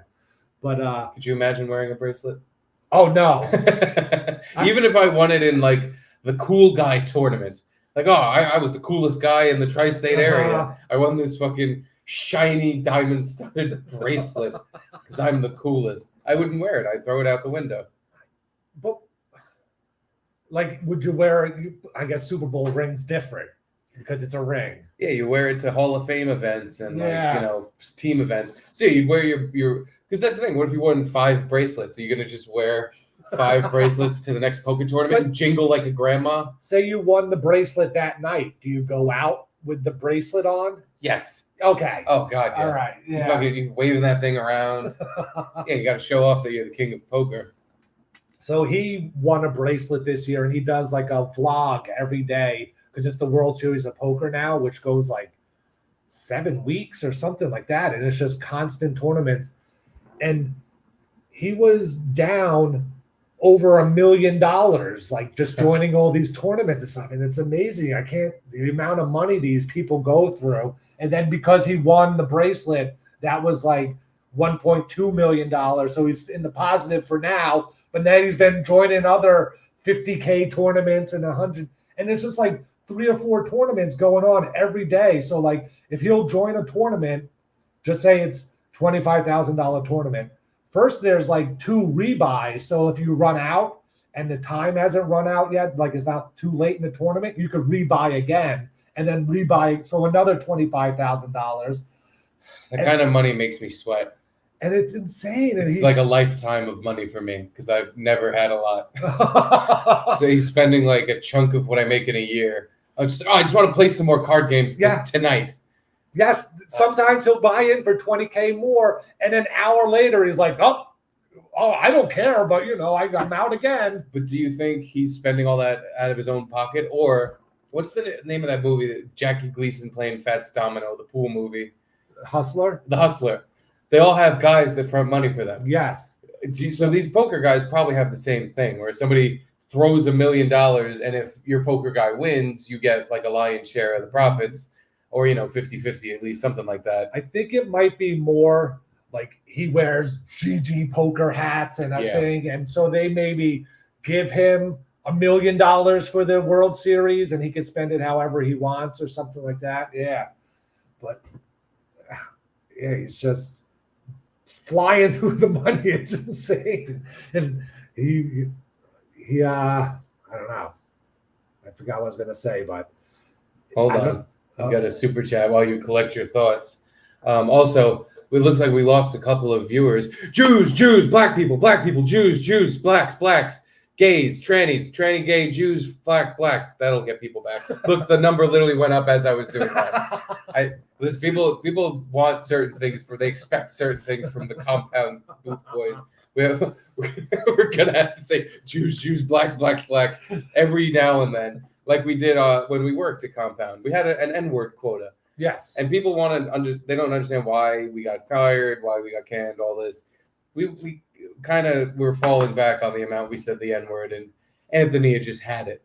It's like, I don't even know why you guys are here. Gino was trying to pick it up for all of us, but he just couldn't do it anymore. He tried. We broke his back. He was carrying us on his back with all that, and we just, we missed the quota so many months in a row that Anthony was like, I don't even understand why I had this place. Fuck these white boys. Roman, Tendara, Fack, Anthony, and Gavin. Not only one of them. I'll be supporting you guys on Patreon. Hell yeah, Roman. Thank you, Roman. Patreon.com/Garrett and Steve. That's Garrett with 2 R's and 2 T's. Thank you for having a weird name. Well, it's not weird. It's just like, it's balanced. there's way you have to remember it a certain way. Steve, there's pretty much one way to spell Steve. Yeah. Even the PH changes to a V on Steve. But Garrett and Steve on Patreon. Thank you. Pat Dixon is awesome too. Love you guys. Love you, Roman. I love you, Roman. Thank you, Roman. That was very nice. Thank you. You're a very nice guy. Thank you. Nemesis Prime. Oh, here we go. $10. Just became a pro comedy player on Patreon. Thank you. Thank you, Nemesis Prime. That means a lot. I hope you like the picture I chose for that. Can you grab me another one of these queers before? They're like an IPA. Like, I'm not an IPA fan. It has that like bold flavor. It's thick. Is it an IPA? No, it's a lager. Lager beer. Because I usually like lagers. Yeah, it's just, gluten free, so it's a little thick. But I don't want to walk through this fucking jungle gym tangle of fucking wires I have. That's the only reason I'm not getting it myself. Here we go. Joe Corson Wright. $2 beer. Kick ass, gentlemen. Best of luck. Well, thank you, Joseph Corson Wright. That was very nice. Thank you. Oh, thank you. Thank you. We love you. That was really nice. Thank you for saying that. Here we go. We got more. Lucky Robot, 20 bugs. Sup, players. The laughs are better than the audio quality. I figured that would happen. I am very sorry. Let the GNS grift begin. Good luck. It's already begun. Blacks, Jews, blacks and Jews. We're already. Don't worry, we're knee deep. The funny thing is, we're not allowed to say the bad words anymore, so we're just gonna have to like. Oh, this just turned off again, didn't it? Testing. Hold on. Yeah, this thing definitely needs to be plugged into the wall. Is there a power source or no? It's just the USB. And I bet our fucking mics are muted again. God damn it. No. Chrissie? We can hear you. But plug yourself in if you're not. Yeah. Garrett, you read the super chat. Please. Well, that might have been the last one. I got to figure out how to plug this thing into the wall. Here we go. Another one from Bob, fan of Patrice, 1999. Thank you, Bob. Such a nice guy. You guys are going to be big stars. Much love. Big stars. Believe in me, because I don't believe in anything. I don't. And this wanna fucking be someone. piece of shit thing didn't come with its own power cord. Maybe you could. It has a USB. It's but you have to plug that into your a computer. DC 5 volt. It looks like a USB-C hole, but it says DC 5V. And there's no power cord. no, again, I'm pretty sure it's supposed to be powered by the fucking computer, but because MacBooks have this USB-C bullshit fucking connection, it's plugged into an adapter that's plugged into the computer, so it might not be supplying power. Then again, I don't know how it would be supplying power through that anyway. So this fucking piece of Chinese hullabaloo fucking didn't come with its own power cord. God damn it. That's weird. Oh. But can you hear me now again? I got to make sure these buttons are lit up. Yeah, I guess as long as you see the buttons lit up. Okay. We can hear you. Yeah, thank you.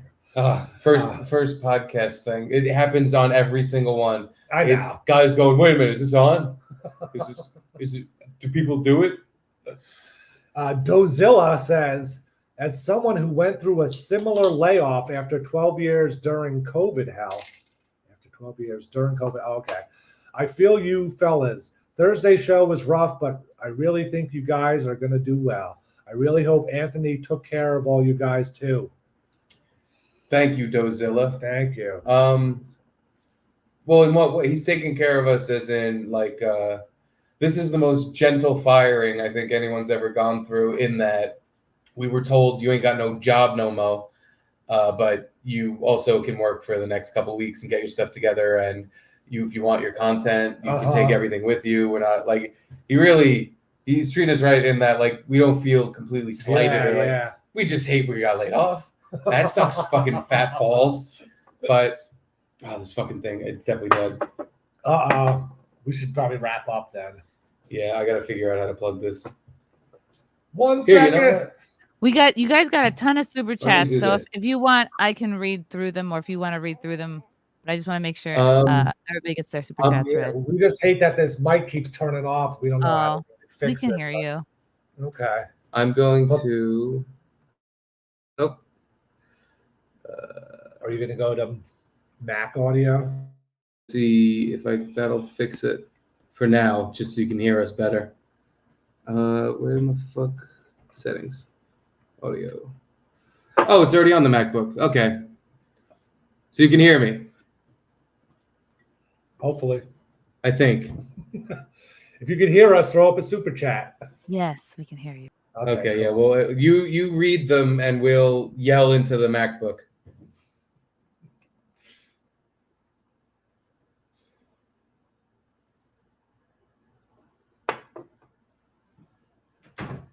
Fucking thing.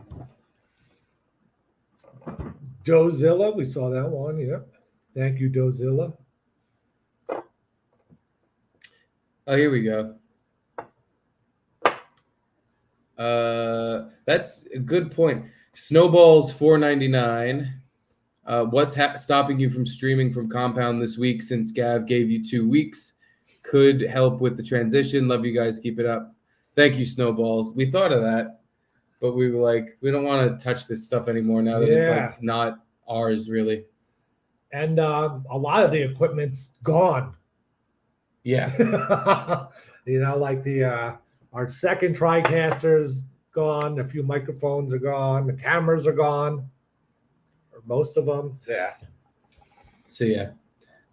Todd at Moonlight Studios, $8 beer. The $8 I would have spent at Compound is now going to the overheads. Thanks, you. Todd. Thank you, Todd. That is very nice. That is what we were called, not as an insult, but it's just there's no way not to have that sting. Like, yeah, these guys, they were overhead. They were just too much money to keep around, which makes us feel shitty, but it is what it is. Like, yeah, it was totally true, and we get why we were fired, but yeah, it's just it still sucks no matter what way you cut it. We wish we were doing enough to make more money for the company and yada yada. George Keane, Absolute Keens, best of luck. Wishing the psychedelic wallpaper cast and its future the best. What do you want the focus of your show to be in all seriousness? I want this to be a comedy podcast. yeah, Full on. If you guys don't know what comedy is, Google it. We'll definitely be showing clips. I actually had an article for this, but I don't know if we can because they're big in India, and like the one clip we tried to put of Garrett and Steve on YouTube, they immediately shut it down. It was like, not even you can post it, but the copyright owner gets the money. They were like, nope, this is our content. You're not showing it. So I don't know. Well, we'll figure out how to. Maybe we'll get the expressed written consent of the Pro Comedy League in India. We could, maybe. It's my new favorite sport. From Deadlight, bubba bubba boom. Boom, boom, boom, boom, boom. Ba, ba, ba, ba, ba, ba, ba, ba, ba, ba, ba, boom. Okay. From Billy C, here's my compounded monthly $9. I'm not sentenced. Gavin McDickus, any money, goodbye. Thanks, Billy Thank C. you, Billy C. Thank you. From Frankie McDonald 666, I got a message from Curvy Mary. Curvy Mary. Freaking on the last In Hot Water show, someone called up and proclaimed he was the Curvy Mary on Skype. And he didn't seem like he was lying or whatever, but he was like, I can't hold on for that long. And Gino didn't get to him in time. But yeah, there was a Curvy Mary on Skype that would just tell Frankie to say things, and it was always funny. Hilarious, yeah. From the Miles Project, had to poop at the gym this morning. All of the toilets were clogged, and there was a giant log stuck to the outside of the bowl and puke in the sink. God, what kind of gym you going to? I think you're at a homeless shelter. Jesus Christ. Thank you, Foxy Scorpio, for the super sticker, 1999. Super sticker. Brian A, for a paddle for the river, Anthony plus Gavin sold you down. That's a good one. Again, we can't fault him too, especially Anthony. He just wants to do his show and not have to think about anything. So we became something to think about because there's only a couple shows that were left on the network. Yeah.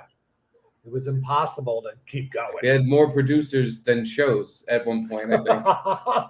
From Mike Chase, did Compound Media last as many years as you thought it would? Thank you, Mike Chase. That's a decent chunk of change there. I honestly thought Anthony just from his own pride wouldn't let it shut down. Yeah. But I think maybe that already happened, and 3 years ago he wanted to shut it down, but his pride kept it open for 3 years or something, and I just wasn't aware. Every time I saw on Twitter Kevin Brennan saying "Oh, Compound's done, they're shutting it down, Anthony's moving," I'm sorry, but if I was Anthony, I would keep it open till I died.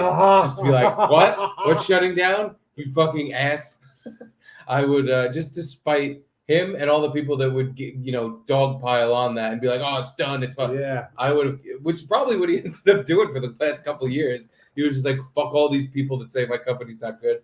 I'm gonna pretend it's the best, and I'm making $1 million a fucking month."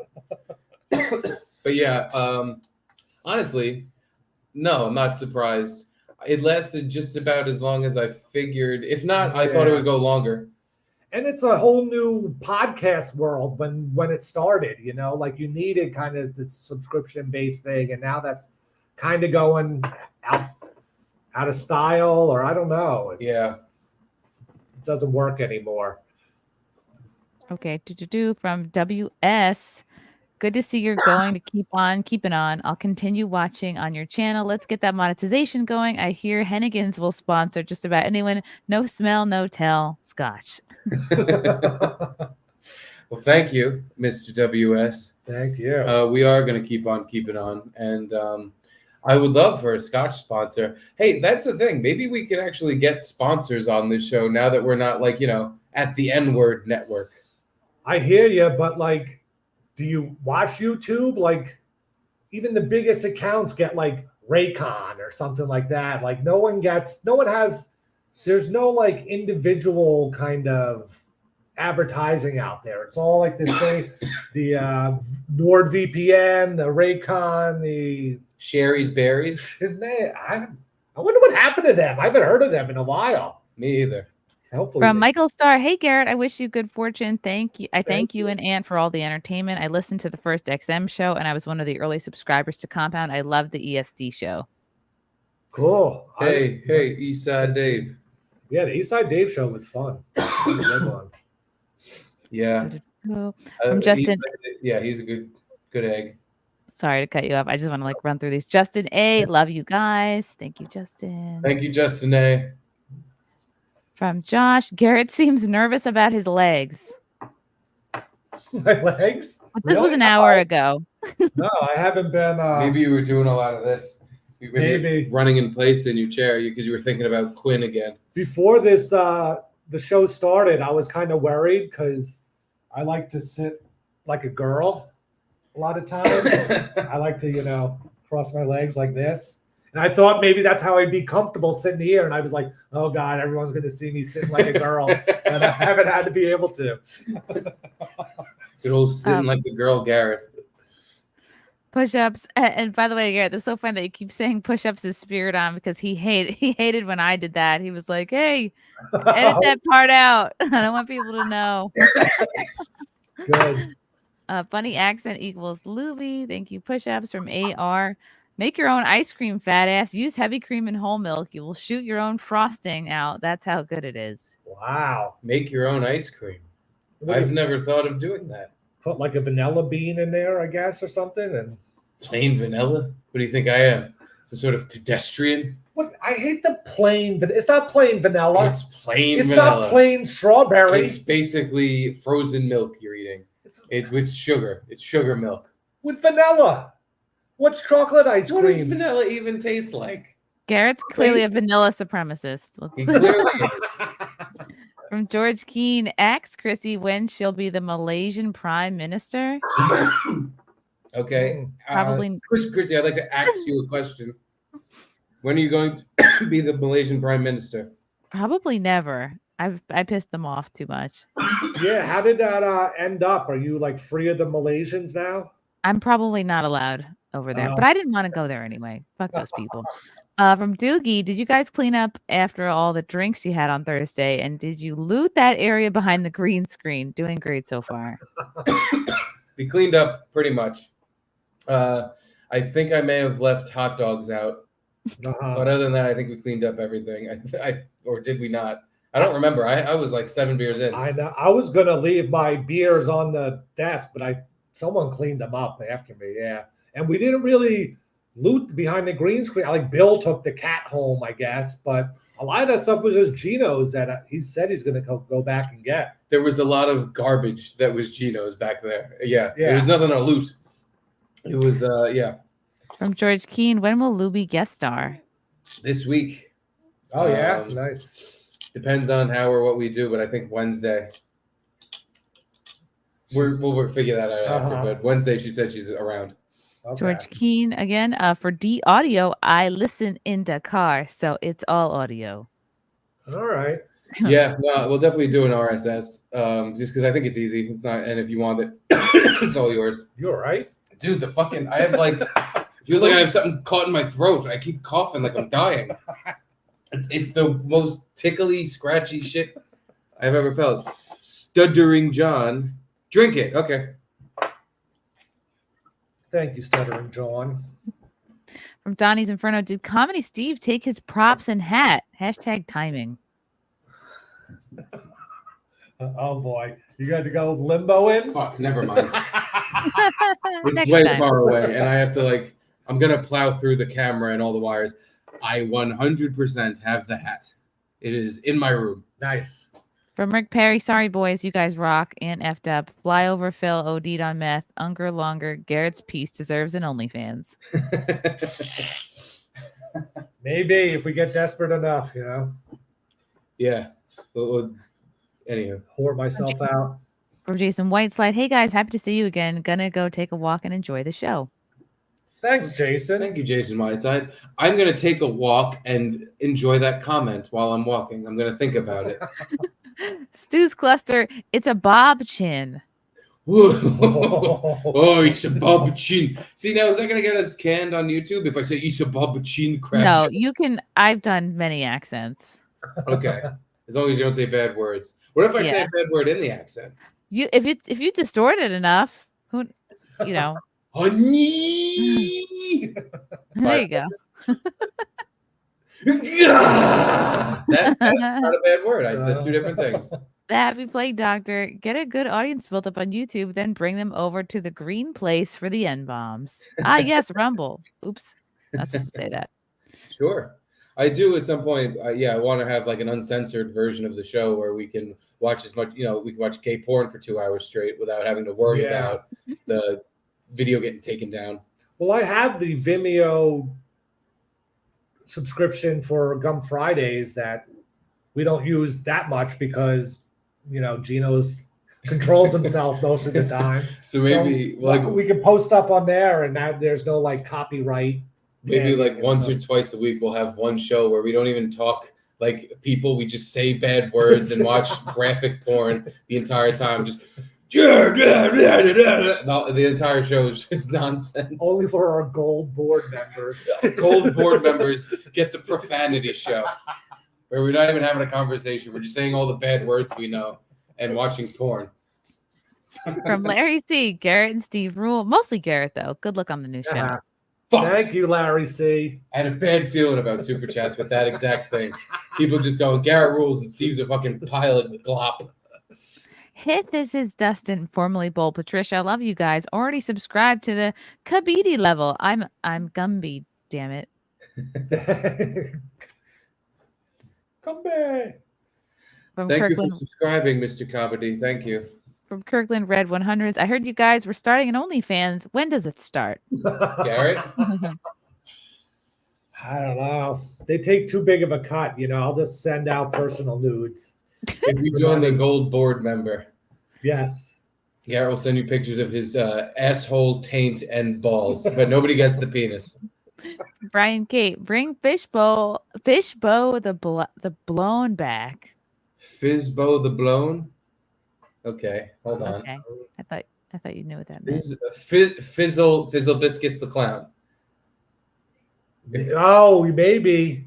Yeah. Because if you the scramble, Yeah, the if clown. you really scramble, because Fizzle Biscuits the clown. You drinking tonight, Brian? Maybe he's doing speech to text. From push-ups, maybe we can have a mosh pit at Drew's next show. Oh, the Dudongo Oh, show. wow. Maybe. That would be fun. Just all those hippies there and just start pushing them around. Just start hardcore fucking gay dancing. I'm just walking, swinging my arms. This is how I like the music. This is how I show I like it. From J Toxic, love the background. It's like one of those old magic eye things, except for this one, I squint and I see two Mo's. Love you guys. Love you. Thank you, Jake Toxic. That was very funny. From Bob Gable, hope you do great on YouTube. Will you snipe John, MLC, or Gino? Not on based on our own will to do so, but Yeah. again, Who if knows we if have something comes if up? we have a producer who makes us do that, Oh, we're that's gonna have true. to do it. And again, results may vary. We might snipe the show for 2 seconds, or we'll at least do a few minutes of everything we're sent. Uh-huh. But or maybe we sit on for the whole 2 hours. Who knows? It's a crapshoot. But again, if you're on the producer level of Patreon, you can make us do that. Yeah, so it's out there. I don't know if this is No. a Ray DeVito or the Ray DeVito, but Yeah. that wallpaper is quote tripping balls. It is. From Don't- Jesse. yeah. Jesse Ray sent no words. Love you, Jesse Ray. Jesse Ray, you're my sugar. Kirkland Red 100s. Who was feeding info to Chad Zumach? Yeah, I would like to know the answer to that no question. idea. too. I have We are both perplexed that he knew exactly, well, not exactly, but he pretty much knew what happened at that fucking meeting. yeah. And I'm like, who? And he knew like right after. Beyond me, who the fuck there or outside of there that knew about it would tell him anything, let alone pretty much what happened. Yeah, like I have a few ideas of maybe who it was, but then when you come to that person, I'm not going to say their name, but it's like, do they even talk to Chad? Like maybe they could have, but it's never like, oh, this is obvious, this person, But That's the thing. I couldn't think of anyone where if they wanted to feed like an MLC person information, they would tell Kevin. yeah, Like, why in the world would they throw it to Chad? And he himself said it was somebody. His words were it was a one-off. it was a one-off. Someone that was at Compound as a one-off. So I don't even know what the fuck that means.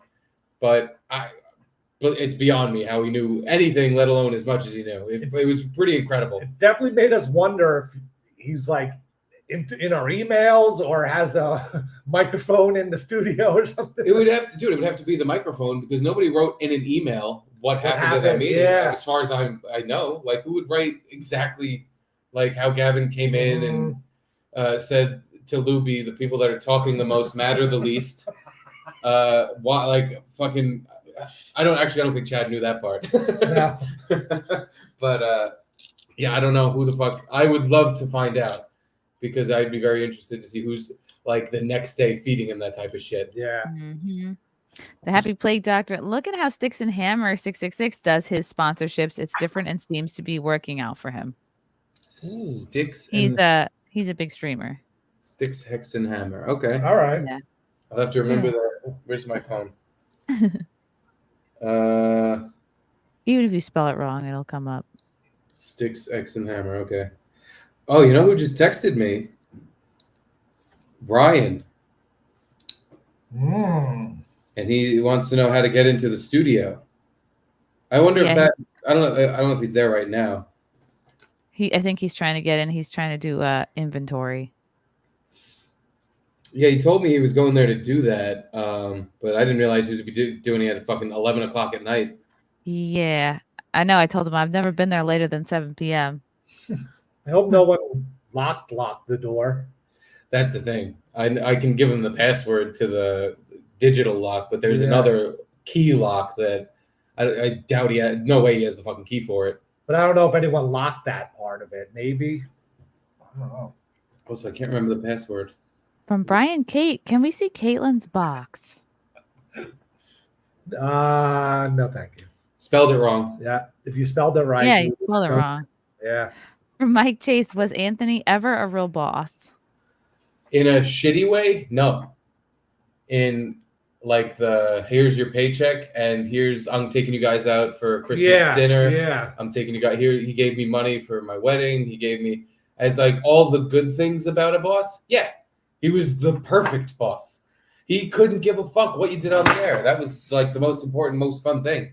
Is that like none of that shit mattered. He was the best boss in that term, in those as far as on air and running a podcast company. But like boss, like telling us what to do to make things better or anything. No, he was like, you guys are hired for this reason, do your jobs, and we all have fun. And it was pretty much how it went for a long time. That was the thing too. Like, none of us took advantage of him.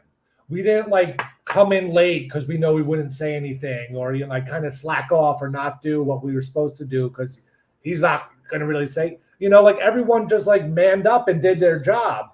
None of us. Well, could you think of one guy?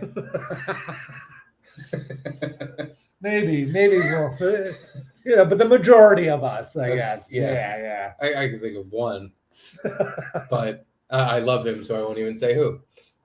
From Dent Fixer, I subscribed to Compound from day one. Sucks that you guys got shafted. ESP Garrett, enjoyed you guys fill in for Ant then when he was down. Thanks for the entertainment.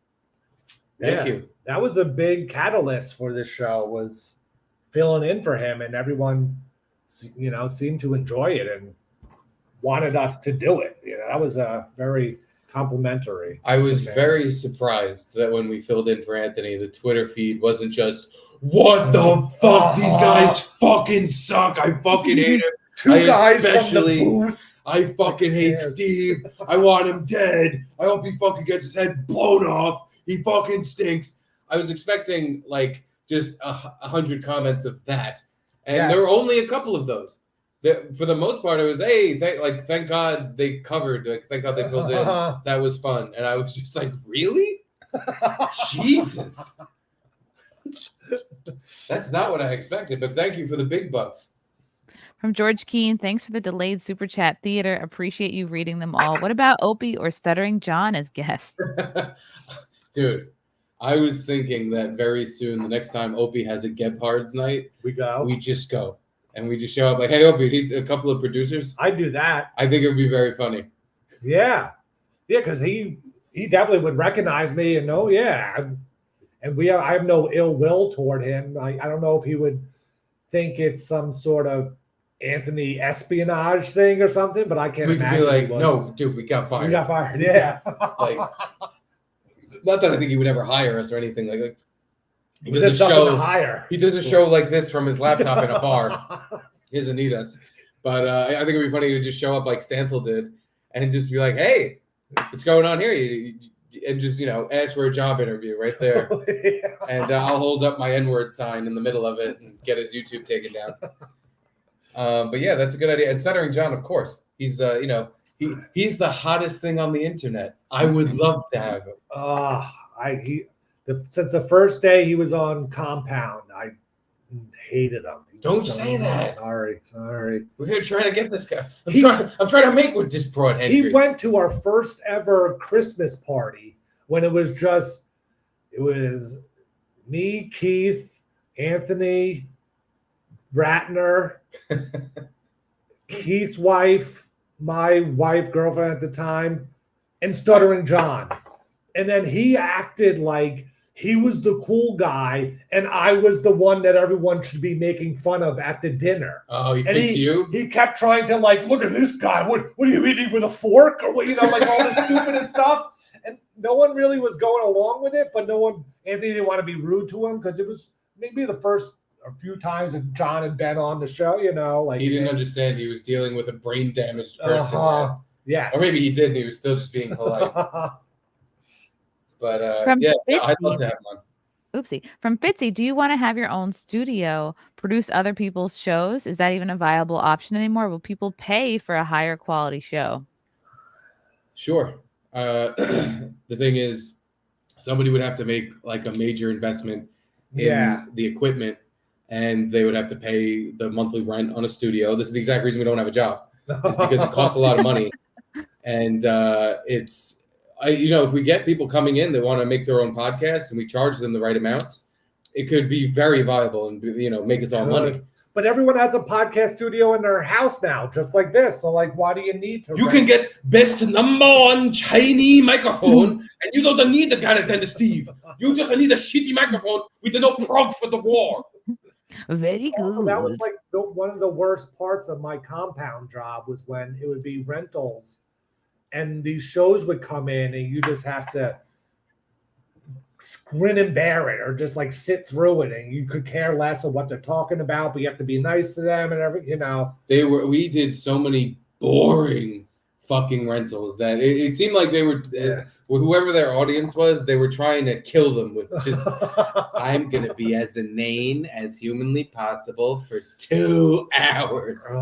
Which is, the name of this show. But from WS, plans on dabbling in the Dabbleverse. You have at least a few untold stories.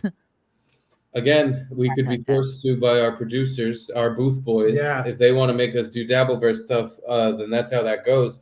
But we don't have any plans on that. We like just doing whatever we want. We just hang out, talk about internet bullshit. Yeah. And, talk about jerking off and ice cream. So we don't need...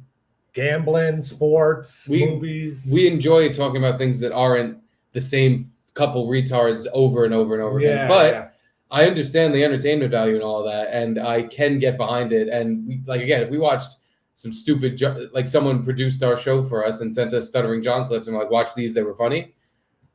It would probably work. I'd probably enjoy it and probably be like, yeah, that was funny. But it's not our outright plan to do anything like that. And a lot of other shows do that too.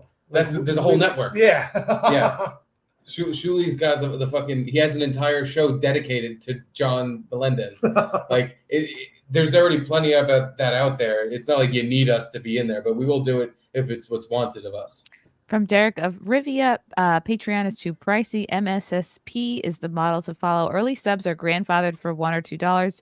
Everyone after, let's say, 250 patrons pays full price. I've never heard of this.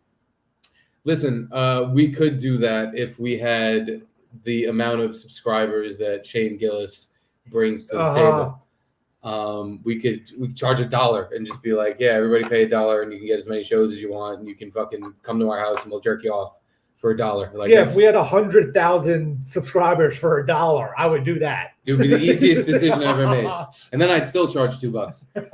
But we know who we are. We know the amount of people we bring from our fucking day one of coming from a production booth and trying to start our own show. So we have to give people at least a fun way to interact with the show. Sure, you got to pay more, but it's the more you pay, the more your show this becomes, and the more invested you become. And further down the road, we might start a Discord. We might do other things that get people more involved. But doing it for cheap is, I mean, if nobody signs up, fine, maybe we'll try doing it for cheap. But at that point, we wouldn't even bother with any of it. We'd just be like, all right, like we're not making any money, so Yeah. like why bother the $2 thing? We can cheapen everything if we get way more subscribers, basically. So tell a friend, Derek. Yeah, man, I was thinking maybe we should have some sort of goal like that. I think you could do that in Patreon where it's like once we hit just pulling 1,000 subscribers, then we'll do a live show every day or something like that, or some sort of stipulation. Like once we hit this point, then we can have the time to do more stuff or something. That's exactly, the easier this gets for us, then the more we can just give away. Like for free. You don't even have to you don't have to subscribe to anything other than like the YouTube, and you get all for free. So. And we're planning on streaming for free anyway, like every show, but then it goes behind them. At least most of them. Yeah, at least most of them. But maybe we do a special show just for the $10 and up people once a week or something. We'll have to figure it out. We can like do one for free every week where no matter what, you can watch it on, on replay, like watch it on our YouTube. And then like the other ones you have to pay for, but all the live streams are free. We're figuring it out right now because if you guys haven't heard yet, we got fired the other day. So we're, even though for years we should have been thinking what we're gonna do once we finally do get fired. But I swear to God, I thought we had another year. Like I thought we had about another year, and I was like, we'll get to that. We'll figure it out. We can build up what we're doing on Compound more first, and then we can worry about what we're gonna do next. And then it was you guys were all fired, and we're shutting it down. And I was like, fuck, I thought we had some time. Yeah. From Brian Kate, WTF, I don't know how you got it. I was talking about Fizzle the Clown. You're amazing. Yeah, that was amazing. You figured that out. Yeah, it looks like I don't know how. I guess because it's the thing I made up. But you weren't. It's Thistle Biscuits. The original name was Fizzle Biscuits, but Gino just kept saying Thistle Biscuits. Oh, really? Yeah. Oh. Yeah, so it turned into that. And you were Thistle Biscuits or Aaron was? No, I was. Oh, no! Yeah, that's right. I'm tie my dick in it on. Piss on my shoes. That's right. Oh, God. Ow. Ouch. You guys want to fucking see it? Yeah, that was me. From 7 Second Strike, join the Dabbleverse, Trash John, and cash in. That's the most appealing part. Yeah. Is that these guys are making money just talking about Stuttering John all the time. And it's like, apparently it does not get old. It's just I mean, it makes sense. Every clip I see of him being stupid, it's like, oh yeah, that is pretty funny. Like, what an idiot. It's not that I can't fathom it. I just, every day. Did you see the clip? I guess he's living at home now. I don't know, but he was doing his live stream and his mom just comes in the corner and he's like, what's going on, Mom? And she said something. He's like, well, all right, thanks. Kind of shoot her away. See, this is the thing where he is literally, his life is a cartoon. He's a cartoon character. And everything he does is funny because he exists as this bizarre internet weirdo that has brain damage. Want some of this? You got glasses. Nice. Sure. From Civio, thanks, Booth Boys. Rapesh and Oreo Connor was peak in hot water. What are your favorite in hot water moments? Doing Rapesh with Aaron and Gino, and obviously you were there too, but I feel like you didn't chime in for too much of that stuff. But yeah, doing this voice and people thinking, oh my God, this guy doing funny time, doing big time stink. It was so much fun because it's one of those things where like the stars aligned and something I thought was funny, other people also thought was funny. Yeah. And they wanted me to do it like every day at one fucking point. And I was like, listen, there's no way the people listening still want to fucking hear this shit. It is too much. But we did it so much. People always tell me, oh, Rapesh. I haven't done Rapesh in years. Yeah. People still tell me, oh my God, you're so funny. I'm like, how? It's just this. My favorite in hot water moments are the times we got Aaron to show gay porn to the public. Like by far the hardest I've ever laughed ever in any radio context or podcast context. Like God, getting him on a full flight while he's in the front row of first class to hold up his phone and point it backwards and just the worst game and he just showed it to the whole plane. Oh my Dude, god. those moments I would laugh so hard I would like almost pass out. Yeah. Yeah, like from laughing, like that snap, like, whoa, I'm laughing too hard, too fast. Whenever Aaron would show his phone to people, or Gino, because Gino got caught a bunch of times too, and it's just we threw up immediately the gay porn, and that was me and you tag teaming because you would pull up the porn and I would throw it on screen, and that was me and you, fucking our Wonder Twins moment, gay porn, and we would fucking. We'd be waiting for him to turn the phone around. You hit play, I throw it up, and we would have to time it perfectly so we didn't see it, and only the person looking saw it. My favorite, obviously, the plane, because that was the first time, I think. Yeah. No, it was the second time, but the first time to Aaron. The first time I think we did it was when Gino was in California, and he was talking to a security guard. I think that was after. Was it? Yeah, because That he makes sense. he knew of the bit, you know. He had never gotten got before, Right. And we got him. Now he was like, because he was just like, He kept talking to this Indian security guard, and he was just like, "Yeah, look, I'm on a podcast. Look," and he's just the second he did this with his phone, we threw the gay porn up, and he's just showing the guy gay porn, and the guy went. The guy immediately snapped his head back. Was like, "Okay, all right, get away from me. Get the fuck away from me."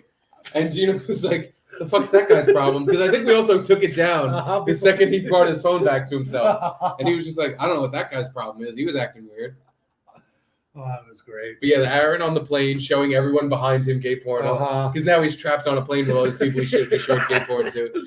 And Aaron, he legitimately thought he had to run out of the Hooters. The Hooters, yeah. Because he's talking to the Hooters girls. He ordered food and he's waiting for like his to-go order. And he's like, "Hey, look, I'm on a podcast." And the second he showed his phone to these Hooters girls, we threw gay porn up. And the girl went, oh. And he was just like, "Guys, you just made me like sexually assault that woman. Like, I got to get out of here now. I think they're calling the cops." Yeah, he was nervous. All right. From Doogie, maybe Gavin fed Chad the info, which is the ultimate Kaiser Soze move to minimize the damage. If info is out, then it makes it quote easier on fans. That's too like 4D chess for Gavin, even though Gavin's very smart and Scotch Jew. do that. Yeah, but I can't see because the way Chad talked about him, it wasn't in a positive light. yeah. Even as like a badass who just came into this place and said, "You're all fucking fired." Or maybe just Chad told it wrong and Gavin wanted him to be like, "No, you gotta make me seem like a badass. And make sure you mention I was really well dressed. I'm a fashion icon. You gotta make sure you tell them I was well dressed and I came in and I was like, 'You're all fucking fired.'" From George Keene, get the camera MFer as a sponsor. Oh, manufacturer. Oh. Oh, let's see. It's Mao No. Literally the leader of the country at one point, Mao. No. Yeah, Mao No is the name of this fucking shitty mic company with no power cable. From Anne Frank, Ryan's stuck out in front of the studio. He texted me. He wants to call into the show. Can we make that happen? Well, if he calls your phone, you can put it up to the Yeah. What if I microphone. do this? Does this come Or I through? could call him and put it up to the mic. Hello? Can you hear that? Can you hear me? I can hear you. I don't know if everyone else can. We can hear him. Can you hear me now? Is this better? Can you hear Ryan? Yeah, we can hear him. No, Chrissie, can you hear Ryan? Yes. Oh, you I can. think Compound Sensor is going to have to get used to a lot of little technical difficulties like what we just had just there with my AirPod was connected, sounded bad, couldn't switch the input. Just to let you know, Ryan, you are on the Garrett and Steve show live. Oh, he knows. Oh, Okay. I know. I'm a subscriber. Okay, good. Just Hell wanted- yeah. Thank you, Ryan. Thanks, Ryan. I'm also standing out here outside of the studio emeritus. Are you in the building or are you outside of the building? You know, it's funny you should ask. I'm outside of the building. Yeah, you're gonna There's no need way to a. get in. See, if you're an employee of Compound Media, you'll have a key card that'll let you in. I completely forgot. I didn't think you were going to be going late at night. Because during the day the doors just open, but at night you need a key card to unlock it. You sure do, Steve. That's a great point. And I'm here. Can you wait till Realizing someone opens the door? Yeah, I'm sure. At 11? Wet Spot should be wrapping up.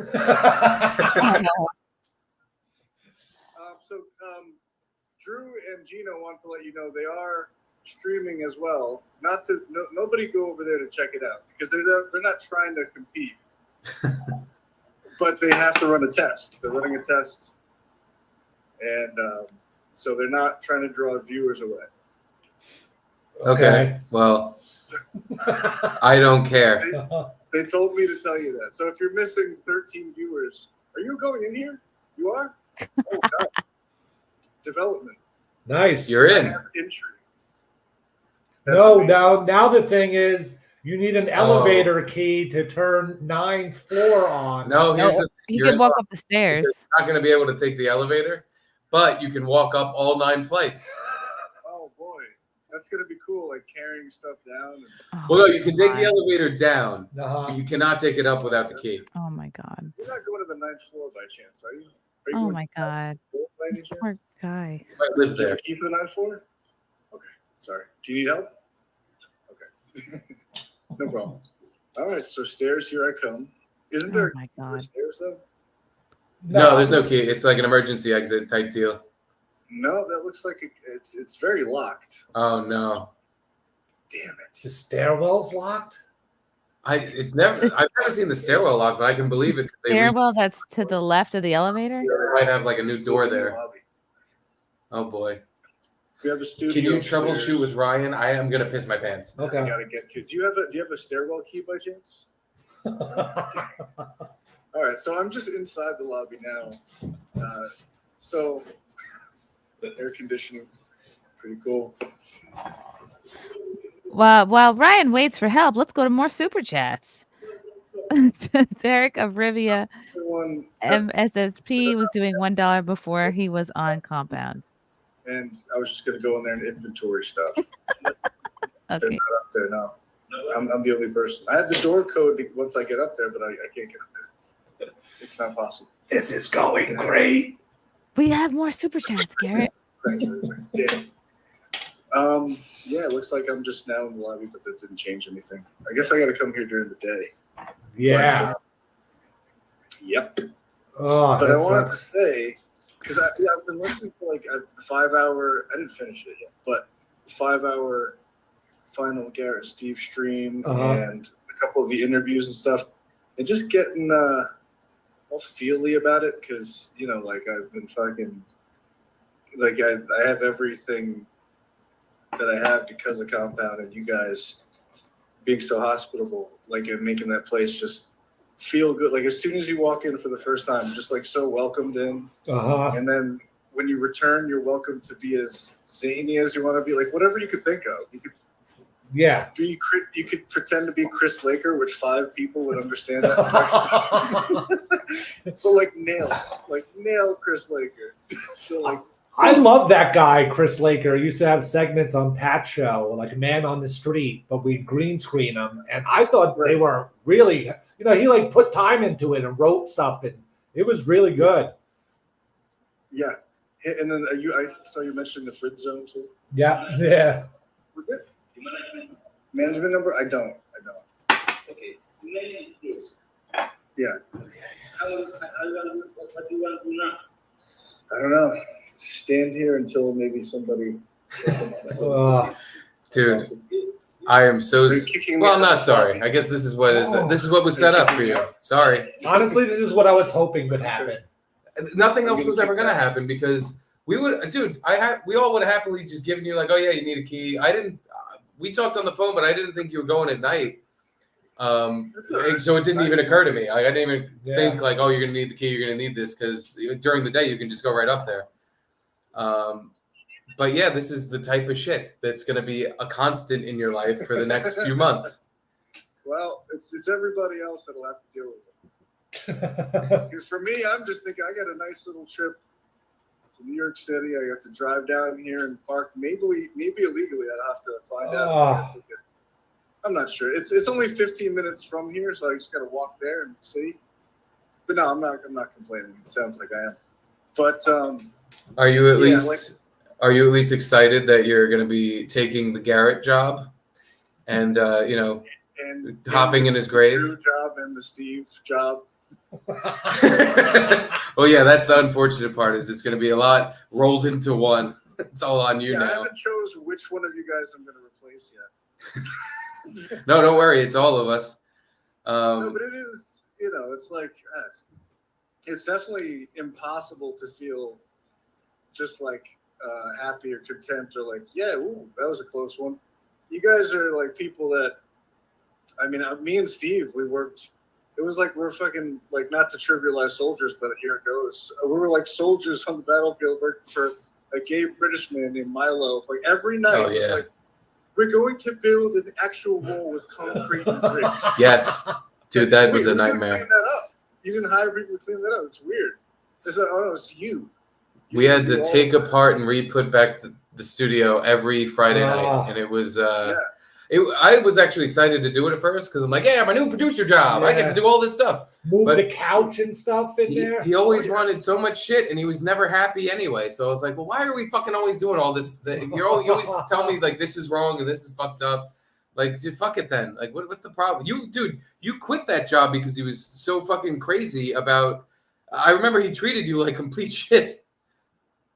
I don't know if I don't think I did have the power to quit. I think what happened was Gavin was like, you're like monopolizing all of my dude's time here, and he needs to do other stuff. Oh. And even though it was like at night, but I think that's what happened because I don't think I would like leave a job even if it sucked that bad. I think something else must have happened, and then shortly after, like, the show was canceled. So I think it really was something between them. But yeah, I haven't been like on this street, and it's like I'm just kicking myself for like not going into the studio, like on those Wednesdays. Like there were a couple of Wednesdays I could have came down and with Gavin.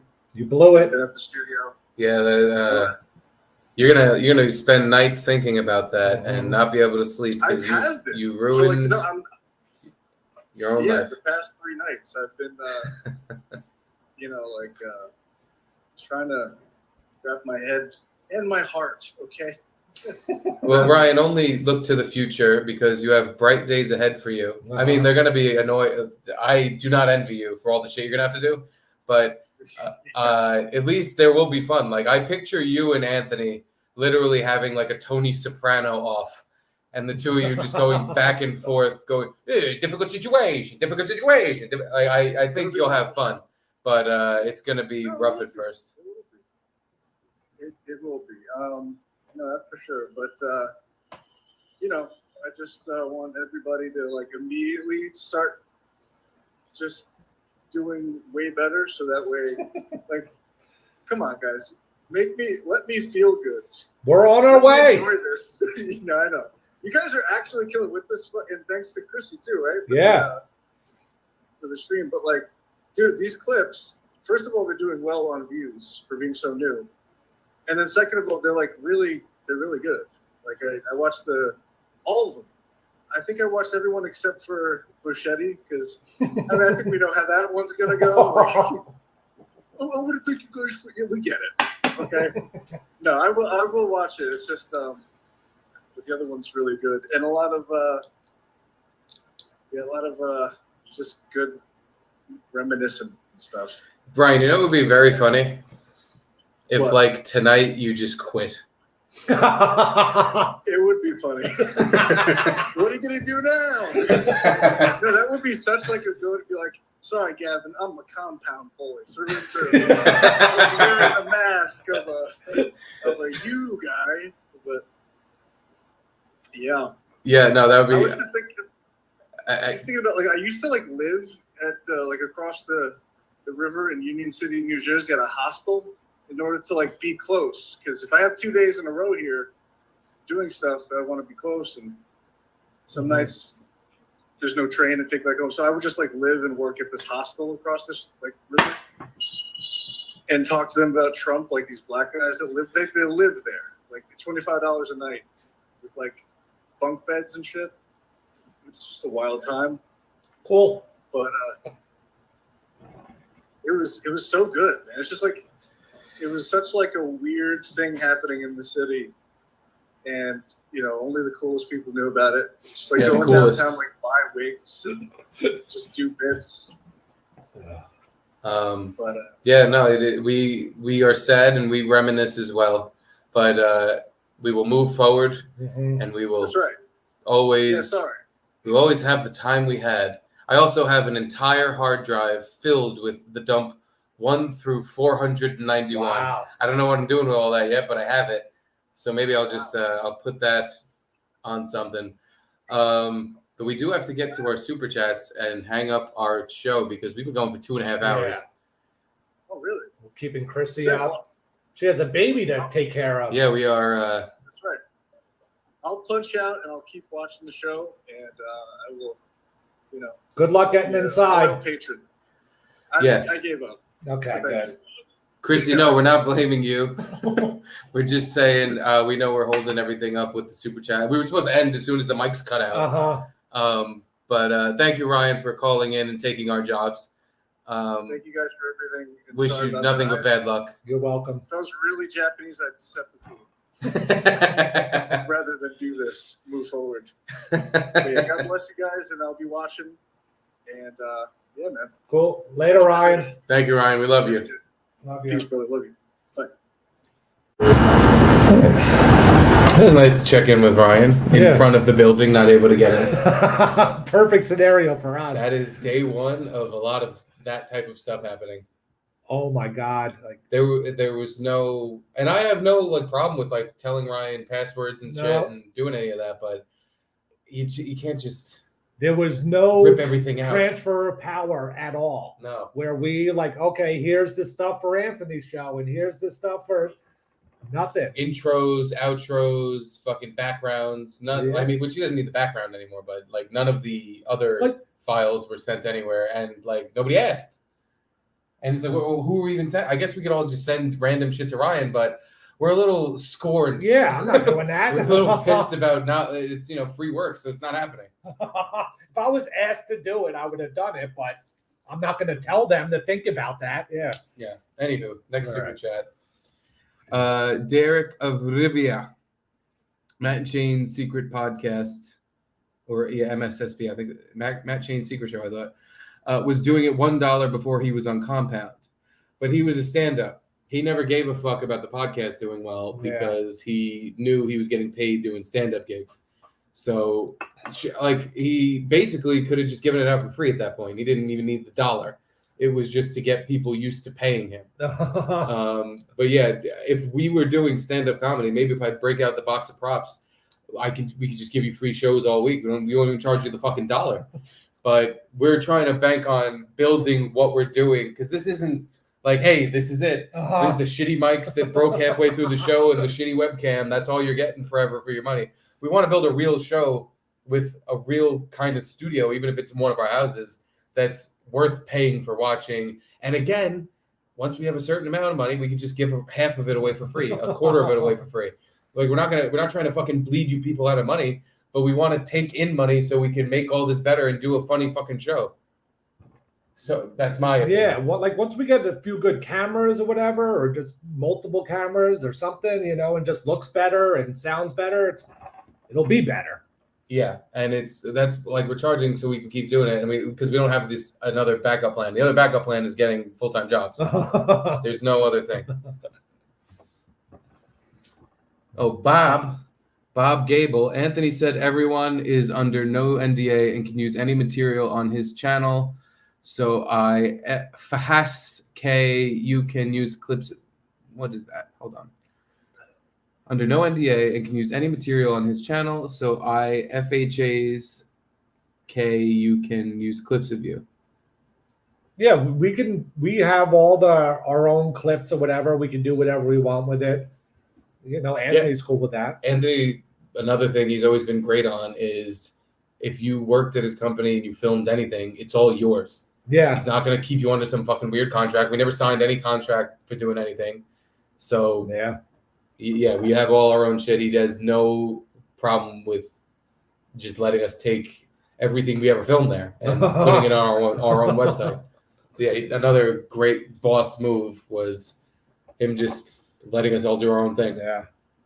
Thanks, Bob. It's Eric. Hey. You can probably thank you, E-Rock. Wow. Good hearing from you. We gotta have him on the show someday. Definitely. So probably soon. You probably can get sports betting sponsors now. Let's bet on comedy. You sold. Yeah. Yeah. That's a good idea. And what he means by now is probably now that we're off, the COVID N-word website. We can just pretend we've never done any bad things in our lives, and we can get a sports in. 100% in. Good I like idea. that idea. Thank you. George Keane, Stud Joe, and Opie are comedy gold with how retarded they naturally are. You couldn't make it up if you tried. Also, keep expenses low. I don't know. I want to get expenses pretty high at some point. Yeah, if we can. Yeah. I want to pay a bottle girl to walk around the show at some point. Just walk around and feed us drinks. At some point, I want like 4 producers hired for us, and we'll build the studio and start subscribing. I can't wait to fire all of them. I just want to do this so they get comfy. I wanted them to get all comfy. I want to pay them their fucking welfare, and I want to fucking just rip the rug out from under them one day right before the 4th of July. Garrett, after being fired, do you regret leaving SiriusXM to join Compound Media? No. Like, I loved working for Jay Thomas. Jay Thomas was as good of a boss as Anthony, like with the doesn't care what you do, like isn't telling you how to do things or yelling at you or anything. And not like an Opie where he throws his power around just to do it. Yeah. Like Anthony did the opposite. He had power he should have been using, and he didn't. Yeah, but SiriusXM, like, I hated the organization. It was just not fun to work for. They were crappy with raises and stuff like that. And I don't know, didn't like it. It would be one thing, though, also if you got fired like 2 years in or something, and it's like, I just got here. You were at Compound for like 10 years. Yeah. You got your money's worth. That's as long as I was at Sirius for. It's longer than any job I've ever been at. Like, you did it. It just, we got so attached to that job because we just had fun every day. We would do that forever if we could. Totally. I would fuck money. Like, I made enough. So I was fine with how much I was making, and I would just do that for every day forever. Ding. Viking. Tendara, did you guys and Drew build the Compound studio set and set up the tech lighting?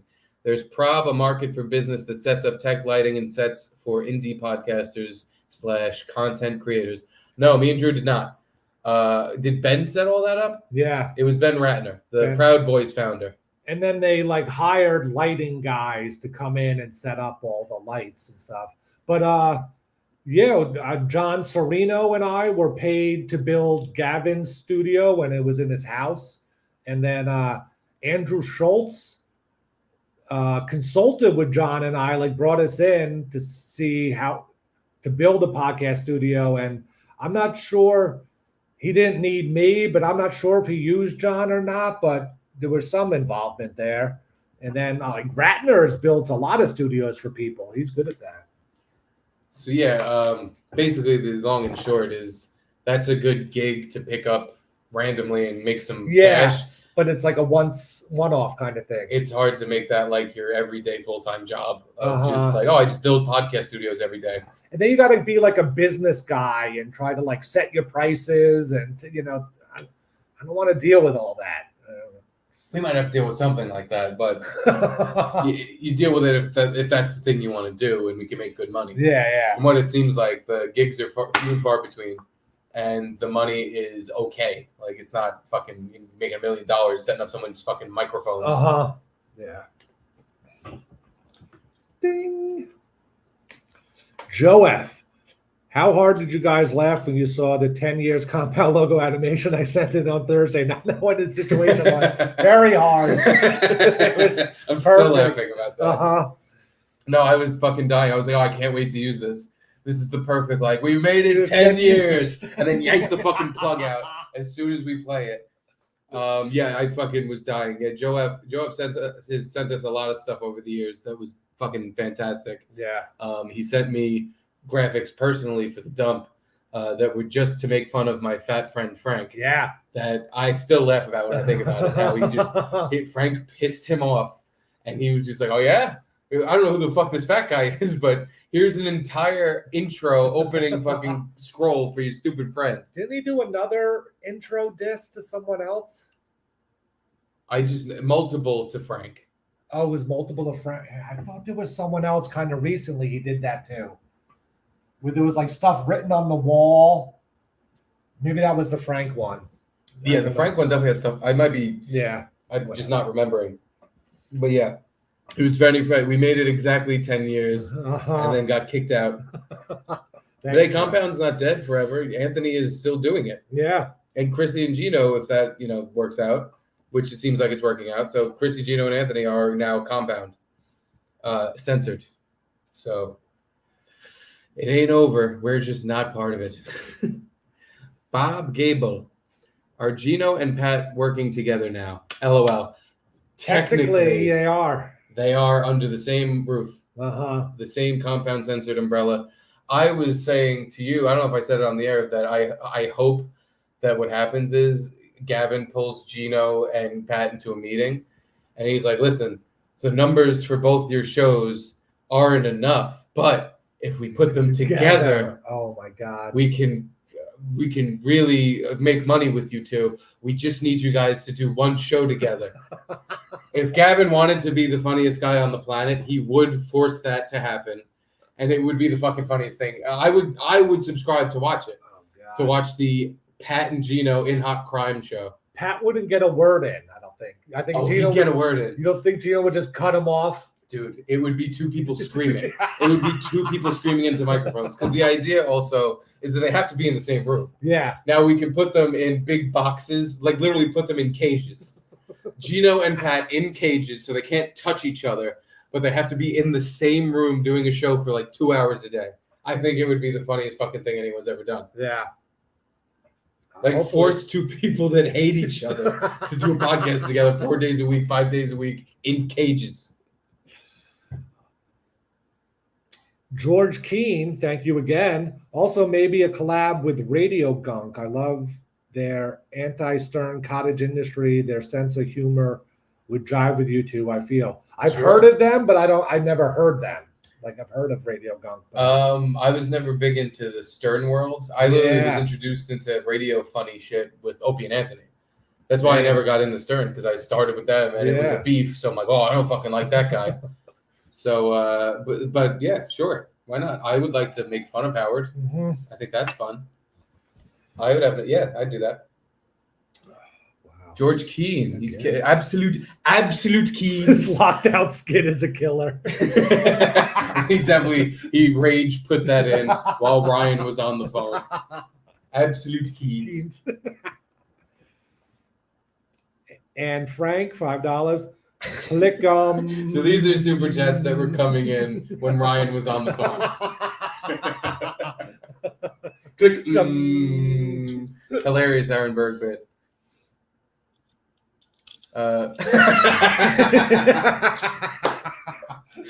And they're all $2 because they were just like rapid fire. Just $2. Can we get rid of Ryan now? I didn't think he was that bad on the phone. Oh, he was. You went to the bathroom at some point. It was like, all right, enough already with your feelings and stuff. Sucks you're stuck outside, but geez. It sucks you have to have our job now. Yeah. But no, I like Ryan. I'll never. Exactly. Oh, I broke the cork. Oh, that sucks. I have to just shove it in.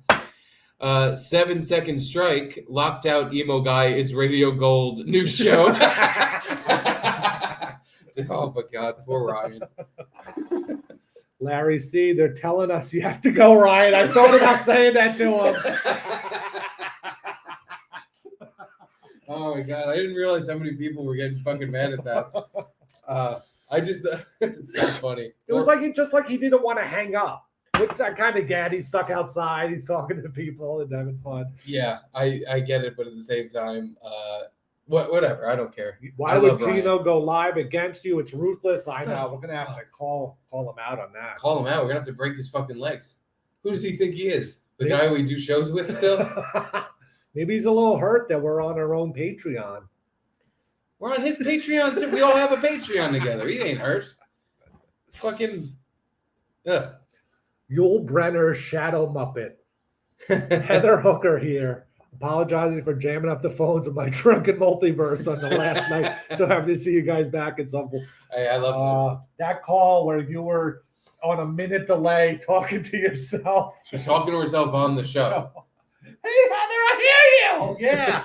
No, wait. No, I didn't. Hold on. It were was great, Heather. Yeah, Thank you. We love you, Heather. I loved it particularly. Mhm. But my God, I would, I guess because I had enough booze in me, I would have let that go for another hour. But I saw you losing your mind. Like, holy fucking, we gotta get off this phone call. It like just kept going and going, and I was like, "Holy crap!" Oh wow, George Keane, Absolute Keens, absolute Keens in the chat. Absolute. Seriously, if you're working out of D house or build an addition on to one of your homes, imagine tax deductions. Garrett can deduct wine nights.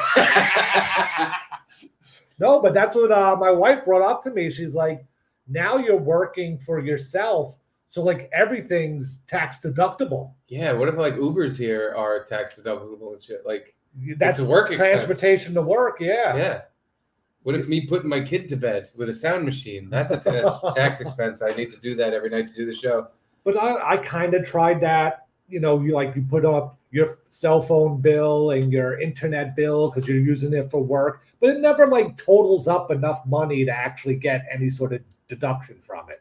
I'm fine with that. I'll take fucking, scratch off lottery money from the government. As long as they don't have it, I'm fine. If literally I got to check every year for $50. But it's not even that. Like you have to reach a certain amount of money to even get. It's not like percent. It's not like you get 2% if you. So you could be keeping track and keeping receipts for all this shit that ultimately gets you nothing. Nothing. Yeah. I would still do it just in case I cannot pay these fucking pieces of shit another fucking $1. Dude, I open up an IRA every year when I pay my taxes just because it makes my taxes cheaper and I get more money back. I'm like, good. I'll pay myself years down the road. I don't care if I have to fucking take the money out and pay those crazy penalties.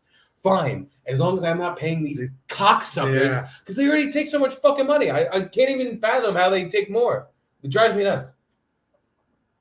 Absolute Keens. Absolute Keens. Dude, okay, so the chat has become absolute Keens. Gino and Pat in low rent Squid Games. Oh my God. Where they have to try to kill each other? No, not even kill each other. They compete.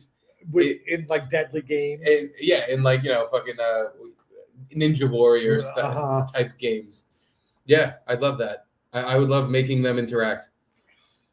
Jason Lynch, the beauty is that through disappointment, you can gain clarity. And with clarity comes conviction and true originality. Conan O'Brien, you guys got this. Well, thank you, Jason. That was very encouraging.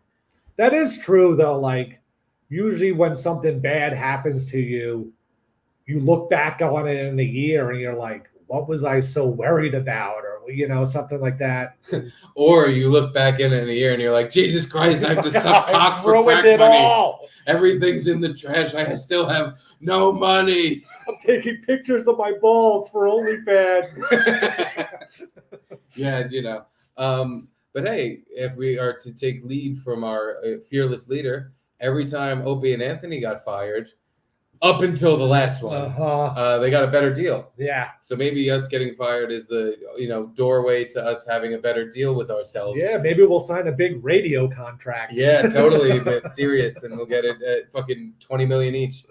Until we take pictures of scaffolding, and then it's all over. And a picture of someone shitting. Yeah, they both got canned over pictures. Yeah. Holy shit! I didn't ever actually put that together that way. Fucking rolling shitting. Mike Chase, Was Artie's drug use obvious to the booth guys? I wasn't really there for Artie, but I'm sure it was. Yeah.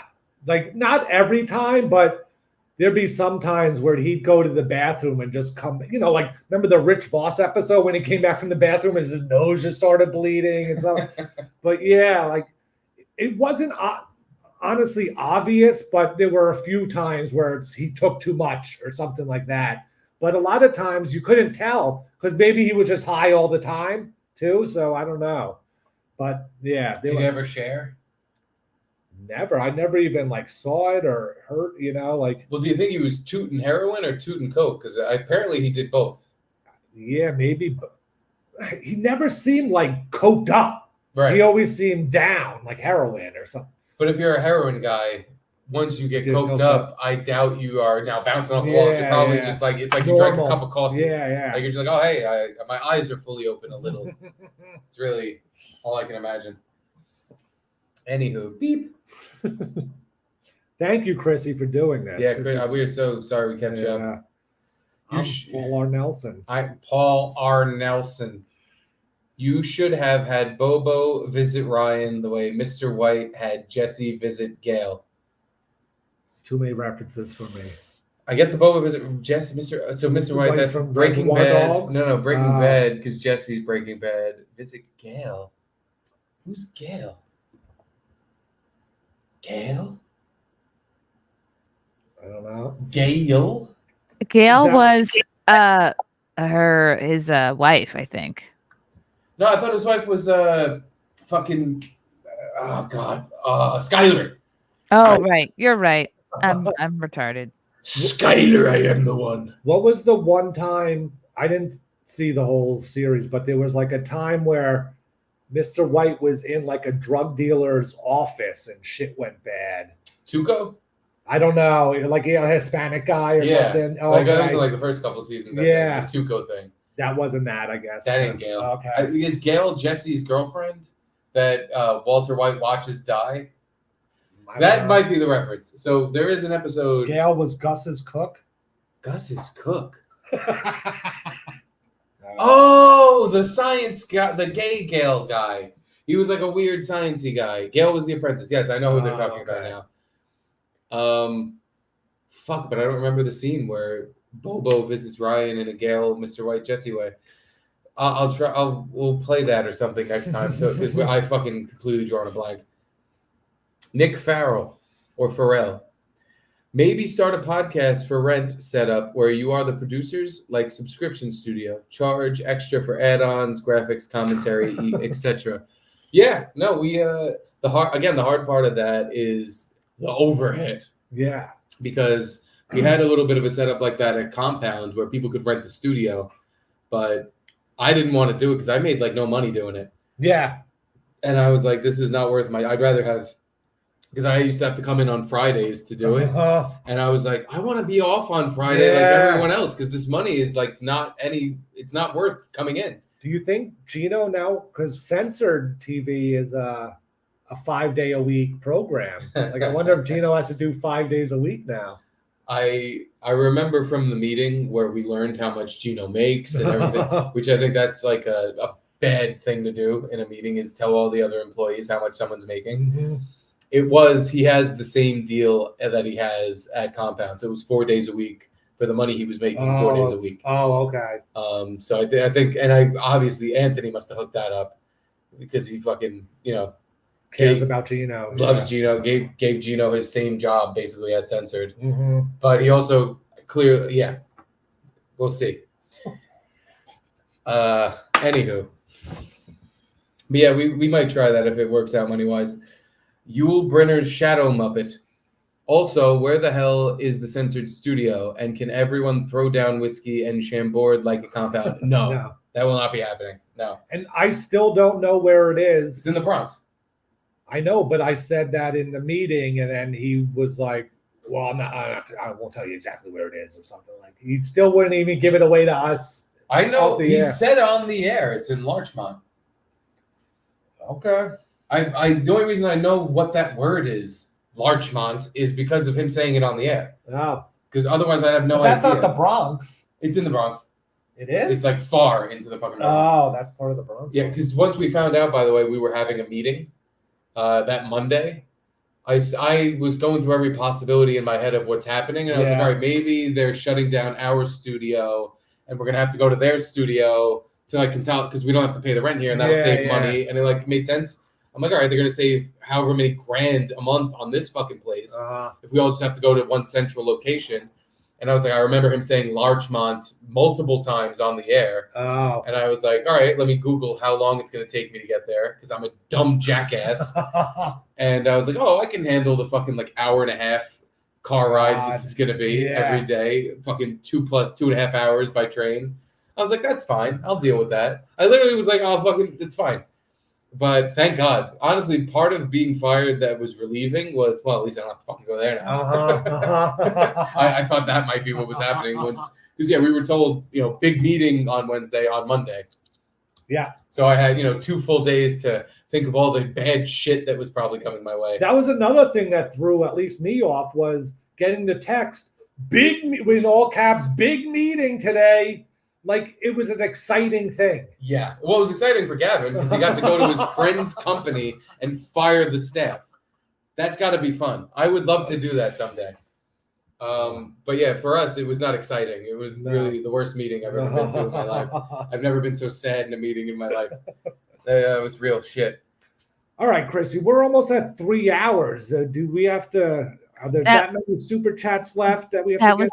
That was the final super chat. Woo! Perfect. I just want to say thank you to Chrissy and Frank. Chrissy, thank you so much for all this. Especially because we went for fucking 4.5 days. Oh, it's okay. Everybody subscribe to the Patreon that's scrolling down below and subscribe to Garrett and Steve show on YouTube. We'll be doing this at least a couple more days this week.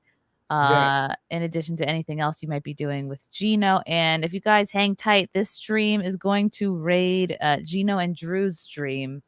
So buckle up for more content. Cool. Please, yeah, can we be on that? Gosh, I don't know. I'd like to just at least pop in and say hi. Oh God, if not, it's fine. Yeah. I really respect what you guys do. I have no. I was panicking just bringing up the Corey Feldman video. No, you found the perfect song. That was the right song. Oh my God! Things in perspective, I was just like, I guess maybe our jobs were nonsense. They were hard. You did it first try perfectly. How would I possibly get you? No shit. You would have to get a link from them. Yeah, it's fine. Yeah, fuck them. Okay. Hope their stream cuts out and they burn alive. All right. Thank you to everybody in the chat for watching. You guys are super generous. We really appreciate you all. And tune in for more tomorrow at time to be determined. Yeah, same time tomorrow. I'll do this exact same thing tomorrow. Hopefully, I have better mics. Yeah, that's fine for that. That your microphone said like best in America, best in the world, best global microphone sold worldwide, best forever.